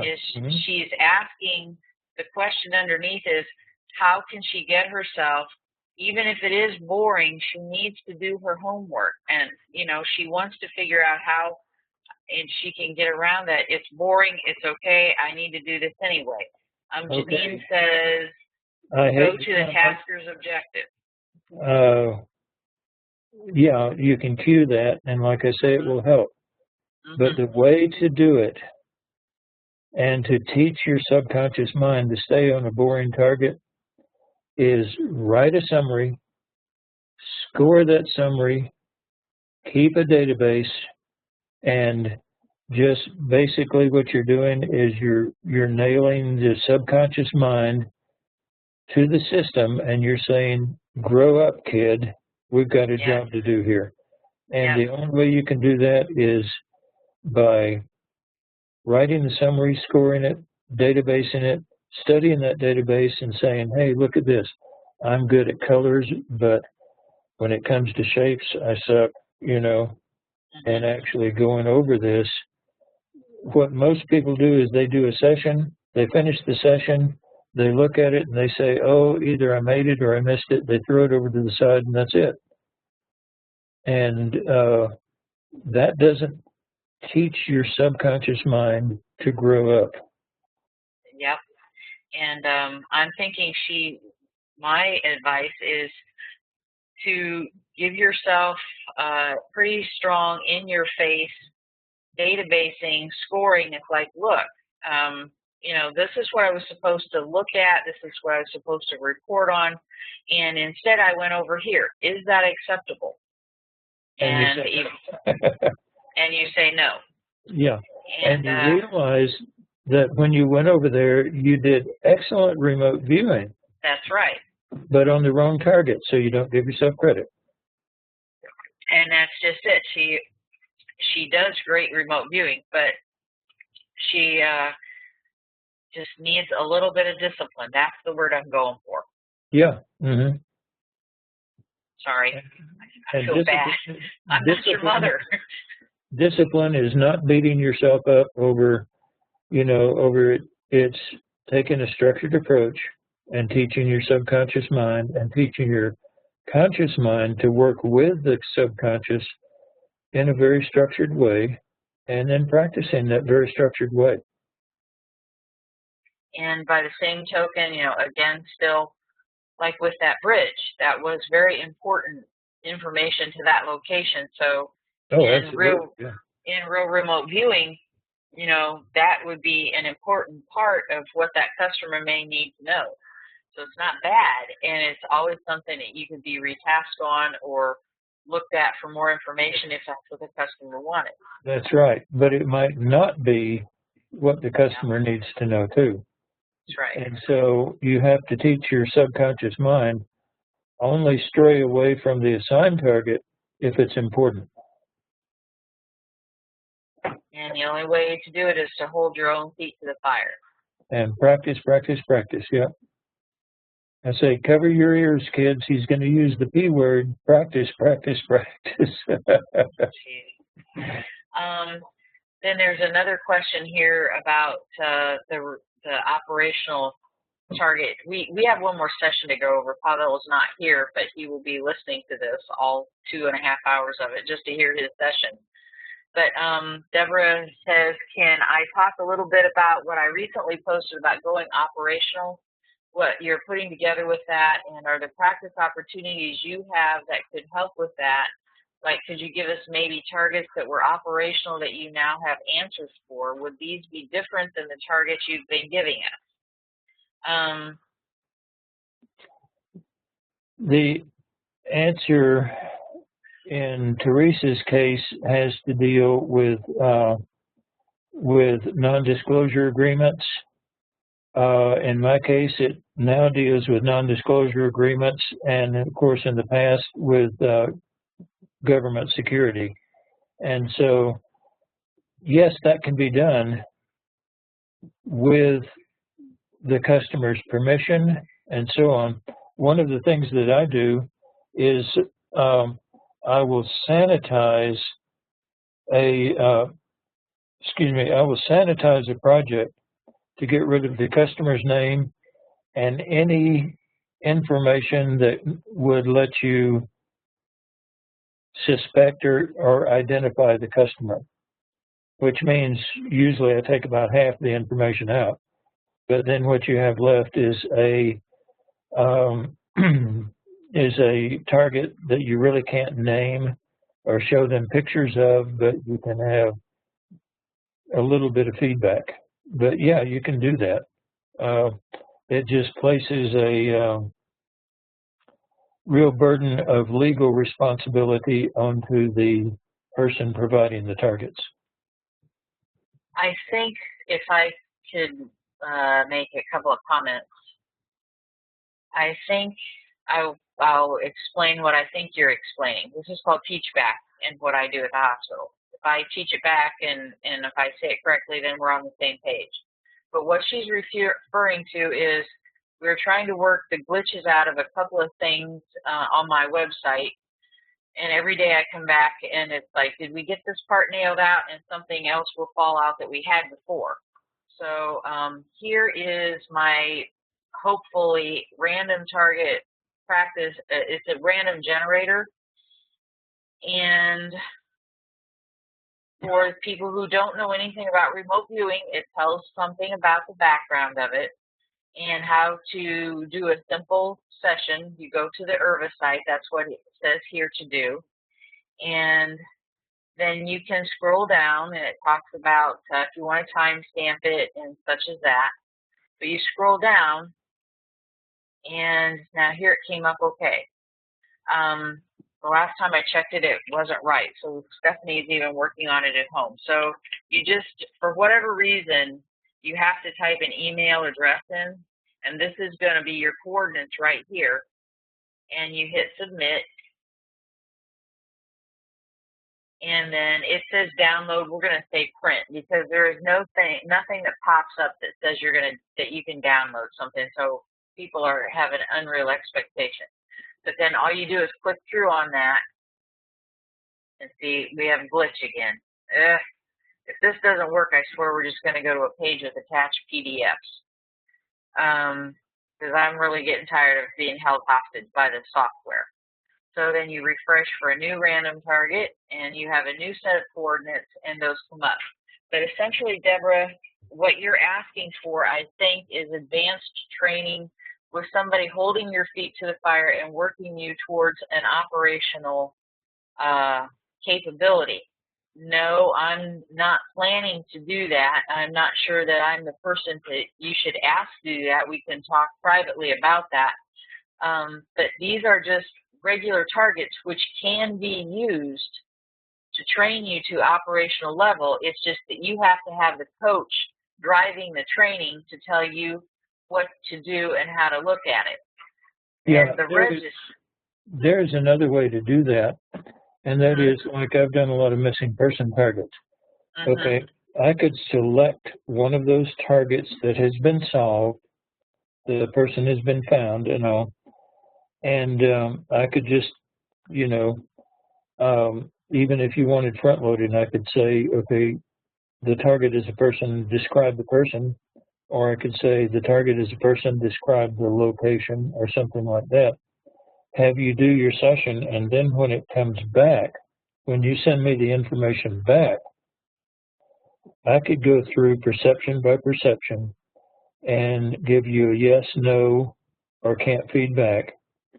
And with the understanding that if the information you gave would identify the missing person, let's say, then I would say can't feedback on that, not because I don't have the information, but because you can't have the information. And so you can do operational training like that, but you still have the legal situation. Yeah.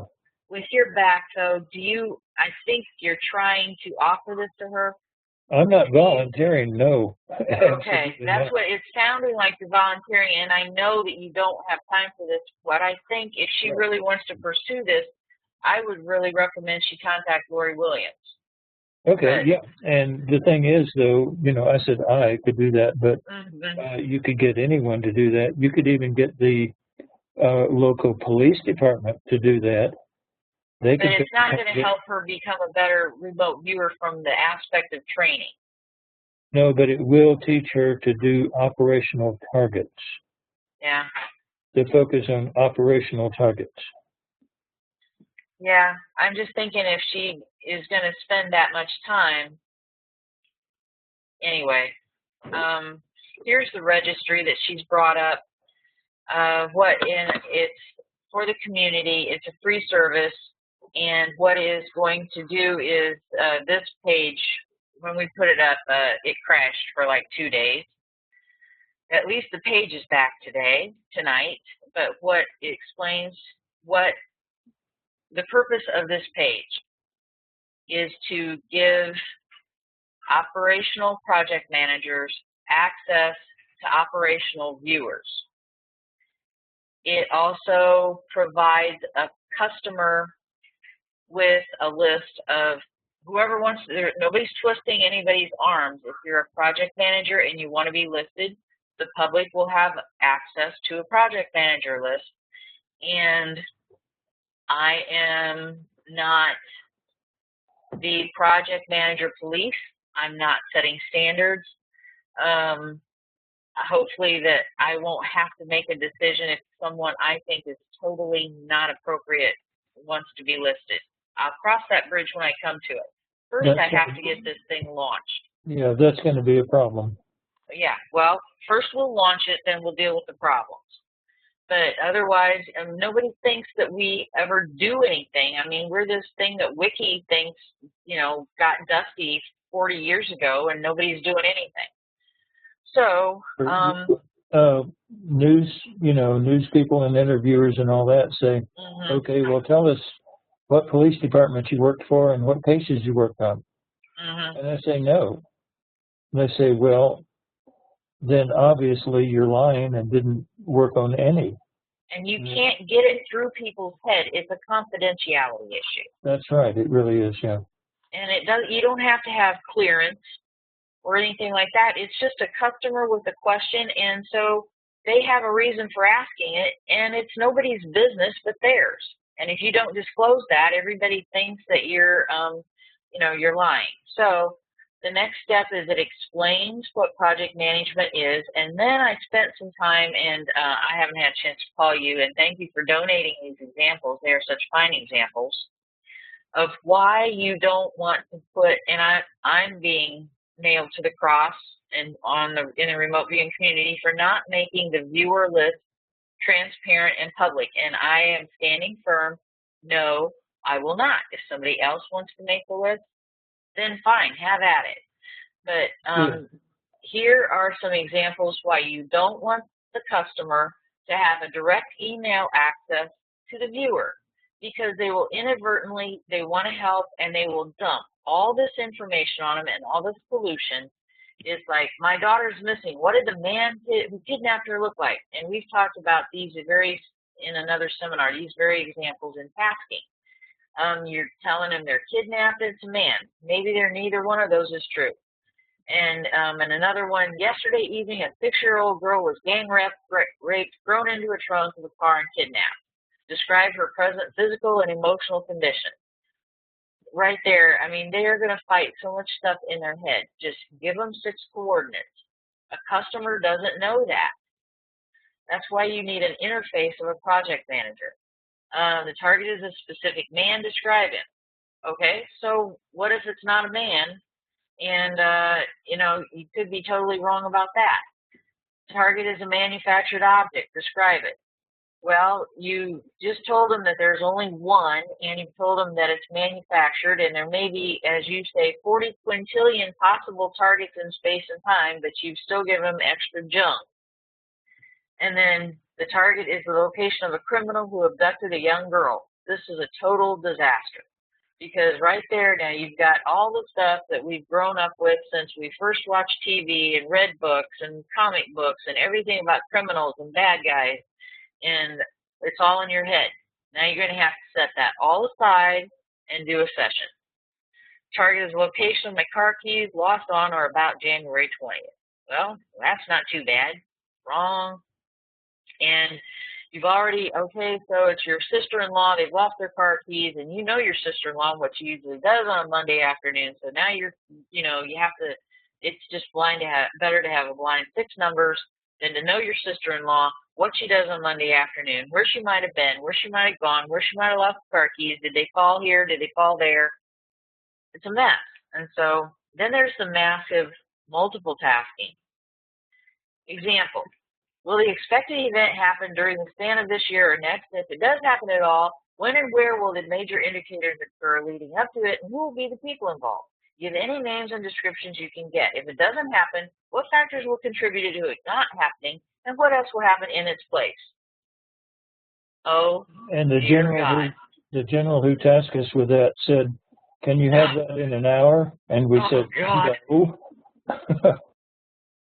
Yeah, and so they don't know what they don't know. And so the minute they make contact with a viewer, they shoot themselves in the foot. So then I've opened it to the community. Whoever wants to participate, that's fine. If you want to contribute a sample of your methodology summary sheet, the customer has no idea what remote viewing. So what is that? If it's a car, if you were buying a car, does it look like a Lexus or a GMC Jimmy or a Jeep? So here is an example of an operational remote viewing target summary, and it gives them the explanation of what was found at the site and why it's a good summary. So it gives them some kind of a standard and frame of reference, what they should expect. Then these links, weren't working. But like I said, the page is back. We're going to click through to download links, which are just registration forms for the project manager. This first contact remote viewing project manager will be the list, whoever wants to put their name up. And then the people who want to register to be honored, I just need their contact information and what they want to give me. The remote viewer registration will be, your strengths, your weaknesses, your contact information. No, not your address. No, not your phone number. I don't want it. I just want your email address. Then the project managers can look at that list, see what you're good at, what you're not good at. You should probably have a portfolio. If I'm going to ask you to work a session for me for a customer who's paying good money or pro bono, it doesn't have to be companies, it can be pro bono work. I'm going to want to see that you know what you're doing because, it's my reputation as well as the community's reputation. And, I've been in this WebEx room with a detective and it wasn't unpleasant, but it wasn't pleasant because we were looking for a needle in a haystack and I couldn't produce the needle. I had the haystack, but, I just could not give him what he needed. And it was I was thrown in the middle of it to start with. So then down here at the bottom is a disclaimer, which is included on the registration forms, this is legalese, which says that I'm providing a service. I can give you each other and you can contact each other, but whatever the project is, whoever the project managers are, I don't have any responsibility for their projects, what they do with them. You can give them the best remote viewing information, and if they blow it up into something that's totally unrelated, and if they want to look like idiots, it's not on me.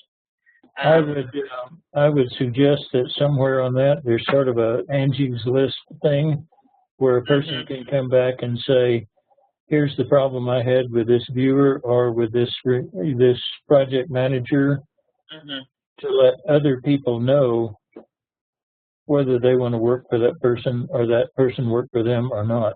I think it would be fair.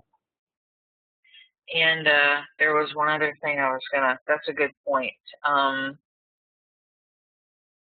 It's already been brought up, how do you know who's good? How do you know who you can trust and you don't? There's some, backstreet word of mouth. Oh, I know. I was going to say I put in the contract forms. This is not,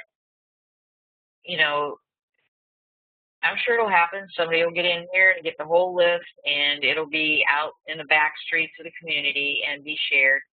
And if I find out about it, which I probably won't, but if I find out about it, you're gone.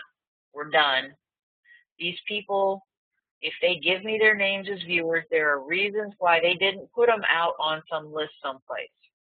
There's a reason they want to be behind closed doors and private. And so you start, if I find out that somebody's got a name and is working, if a viewer gets contacted by somebody who isn't on the list or whatever, and it gets tracked back, it's like, how did this person get a hold of me?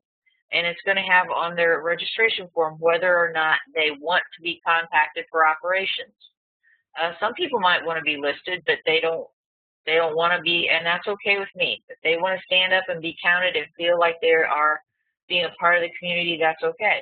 I have no problem with that. There'll be an X there that says whether or not they want to be contacted by project managers. I've already been asked, what will this list do for me? I'm a basic remote viewer. I have no operational experience. What will it do for me? And I pretty much came right back in their face that for you, it could possibly be incentive to keep practicing. Right now, you're getting basic site contact. You have excellent. I've seen your sessions. They're good sessions. But you've had some basic training. You need to go get more training, whether it's, on your own or go find a trainer. But you can be listed. It's going to show that you have basic level training and you're good in X amount of things, and you're going to be matched up with a guy alphabetically right next to you who does have operational training, and he's good at P6 tools, and you're good at colors. Now, if you want to be operational, that's up to the project manager. Do they get the person who can do full spectrum, or do they get the person who can get colors and shapes? We have to start somewhere, and that's what I'm doing. Okay, that's good. We also have one more session to work. Yep, and I was done. As in, Pat's got, can I register for both? As in, register for both project manager and viewer, obviously not on the same project. This is two separate lists, Pat. There'll be a list for project managers and a list for viewers. If you have the experience to call yourself a project manager, know enough about tasking, interfacing with customers, how to field questions, and you think that you can, in good conscience, manage a project with all the pitfalls, then you can put yourself up as a project manager. Right, and this is not a list for people who want to learn how to do these things. It's a list for people who already have experience doing these things. So if you say, oh, I'd like to be a project manager, fine. Don't put your name on the list until you're a project manager. Yes. Active with experience and track record, 2.5 months and counting. Okay. And Jed's got trained project managers. I'm not going to say that you have to have trained with a trainer to be a project manager. Word will get out fast enough if you don't know what you're doing.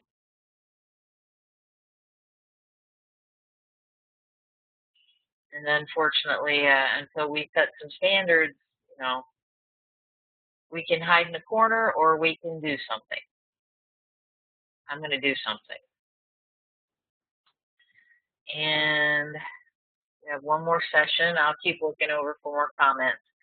Here's Pavel's session, and he's got 20 pages. And he's got a preview of coming attractors. Gosh, it looks like writing time, something, and C, S-E-A.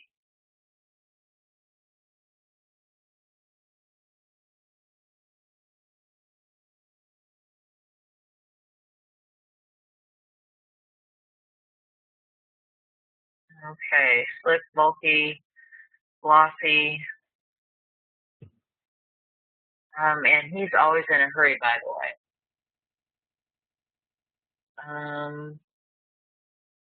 Deborah says, very cool, gotta go. Thank you, and you're welcome. I'm glad you could come. Modern glossy building, and here we've got texture and a sketch of several different patterns, and he's describing it as a texture. Close and big, interacting, he likes it. We've got a sketch that's labeled with perceptions. Purpose, government, health, and common good. We've got fence-like, bordered, glass, smooth, energy, mechanism, like feeling and empty, water, floating, moving up and down. Then he's going to pursue probing perception help. Maybe, I think. At least that's what I think as an analyst he wants to do. Tall, many, tall, long, and round. Now we're organic. Several red, blue, wearing red, far away, in flat surface. Again, we have the moving. Somebody else got that. Like a lazy Susan.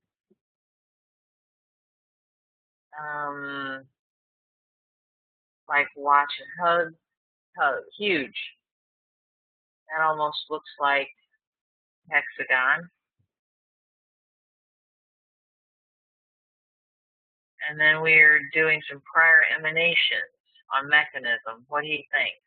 Pointy and completed, working in a dark, pieces moving slowly around. Unpleasant people working at the ship, conditions, harsh conditions, fishing, very cold, Alaska-like. Man-made, cold, loud. Can't make out that word. Then we've got a sketch. Gliding, smooth, quiet. Floating in air feeling, tingling in hands. Gold metallic, something light. Old airplane flying. I feel like pretending to be in a plane, kids playing, pretending to be airplanes. And distant observers, high, far above, sitting in a something C9 for cockpit. Cockpit. Because I'm wondering about being up high in the torch or in the crown. Movement toward the inside.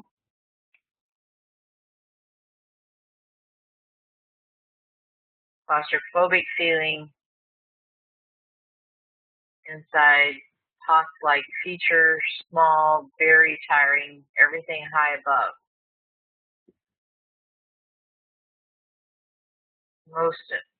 Move to the most important part of the target. What is that? Water, moving, closed, green, busy. Move to the center of the target and describe the purpose. Energy, help, fun. Then we've got dynamic, something boring, dirty, possible basic need. And straight cat in Indians and cowboys. We've got land, vast, green. It's like foreign, far, flat. Unwelcome. Move to the bio, most knowledgeable about the target and describe the purpose. Man with hard hat. It's a good cue, by the way. Yeah, I was kind of impressed with that. I am impressed with that, not kind of. Busy, building, construction, like what this place is, construction purpose, health, medical, with question mark. Can't make that out. Not where located. Not your limousine. Not limousine. Move to the best viewing angle and describes several structure-like spread over a distance. Oh, move and describe. And then several structures like spread over a distance. Then he scratched out, he wanted to move to the center, but then he decided better of that. Help, getting well. And I just can't make out this word. Expensive, worst of resources. Move to the part of the man-made, identifies the country of origin and describe. Wow. Red, tall. Another good cue. Yeah. Communications, we've got red phone booth in London, and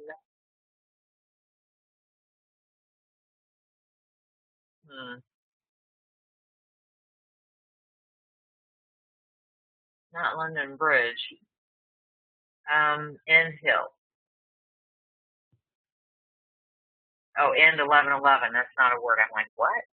Okay, summary. A target consists of man-made, water, organic, land gestalts, moving target, man-made connected to land, structure like bulky, squarish, very modern, several spread over flat land, new design, structure surface transparent, structure has some kind of mechanism inside, big tool-like, part of something. Mechanism has something to do with helping people or providing.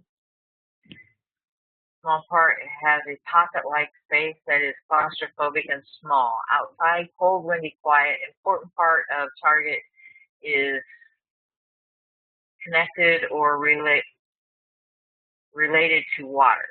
Water is moving fast, something directions. It makes me feel overwhelmed. The land is vast, green, and flat and unwelcome.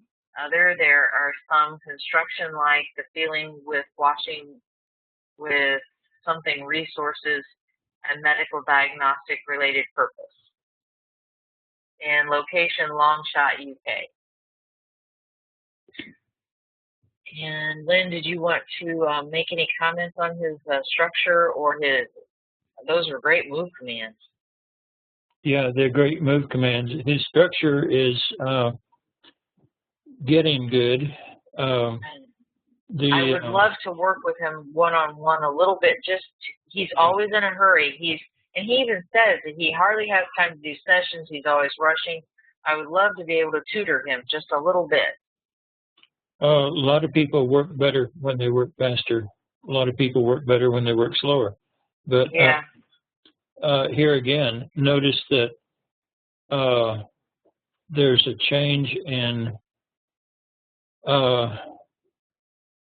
not the individual perceptions, but in sort of the meaning of the perceptions when he organizes them into the summary. And here again, if you only go through a person's session, you're going to see the good stuff and the garbage. You go through their summary, and that's what they've refined out, and what they've dumped is gone. And so this is one of the reasons why when you score a session, you only score the summary, never score the session. When you judge a session as to whether it's good or bad, only judge the summary, never the session, because the session, it's human nature. It's going to have garbage in it. No matter how good a remote viewer you ever get, it's going to have garbage. So you always judge a session and the information by the summary, never by the nitpickies of the session itself. But his structure is getting good,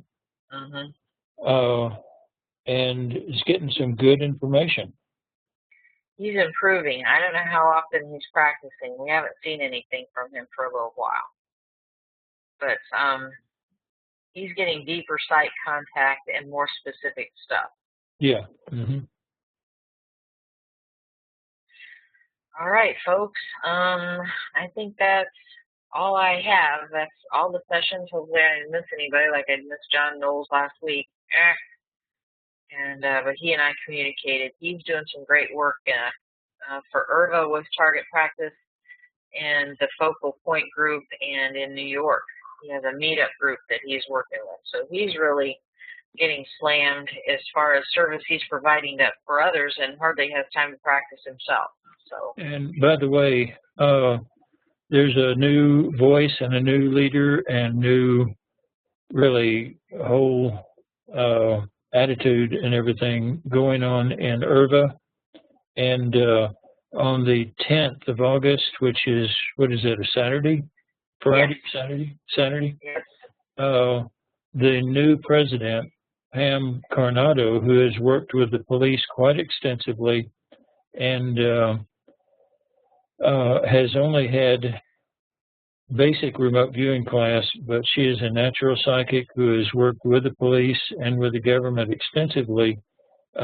She's now the president of IRVA, and there's going to be a lot of changes, a lot of important changes, and like I say, a new voice. So you might want to sign up, register for that meeting before it's before the registration list is full. We can seat 99. I think so far we are pushing 35. Oh, okay.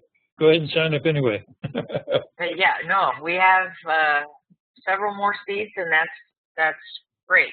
I want to fill the place if at all possible. Doesn't have to be just remote viewers either. Can be anybody who wants to come and listen. So anyway, this has been a long time coming. We've kicked it around behind the scenes for quite some time, and Pam finally said, let's go for it. I said, I'm with you. What can I do to help? So it will not be me interviewing her. It's her as a president of an organization with an agenda. Just, hi, how are you? If we were all out, you know, kind of a meet and greet informal thing, and I'm not too sure what she wants to present or say. She's going to try and work that up. Actually, yeah, when we finish here, I need to look at my messages to see if she and I are going to get together tomorrow evening and work out some details. And anyway, get this set up. And I don't know, it'll be up to her as to whether or not we'll record it and make it available for the community. It's a good thing to do that because people can't come due to schedules or time zones. And it's bad in that if people can fudge and have the recording to listen to instead of showing up, that doesn't really help. That can defeat the entire purpose as well. So we'll see what she wants to do with that. And I'm going to ask to not have a microphone. Okay, well, there are 7 mics, and they will if we've got 32 people in here already, we're passing them around. So if she wants you to have a microphone for some reason, I will give you a microphone. Okay, but that's her choice and not, you know, it's her thing. It's not mine. And right. Period. Yeah. Right.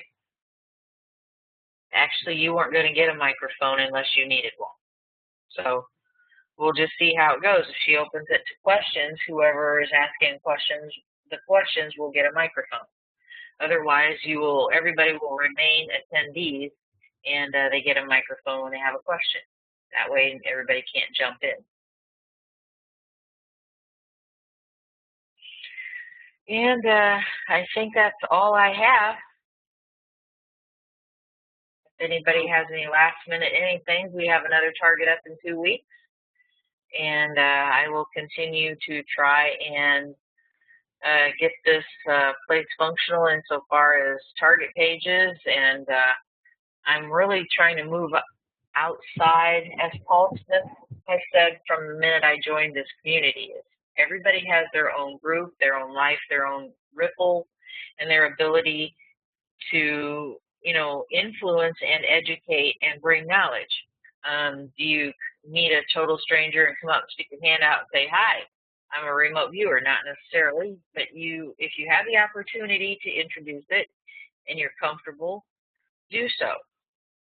And I was going to say something about what Lynn always says about that too. And now if you're going to take your training home, excuse me, and never pick it up, never talk about it, never do anything with it, it's a shame.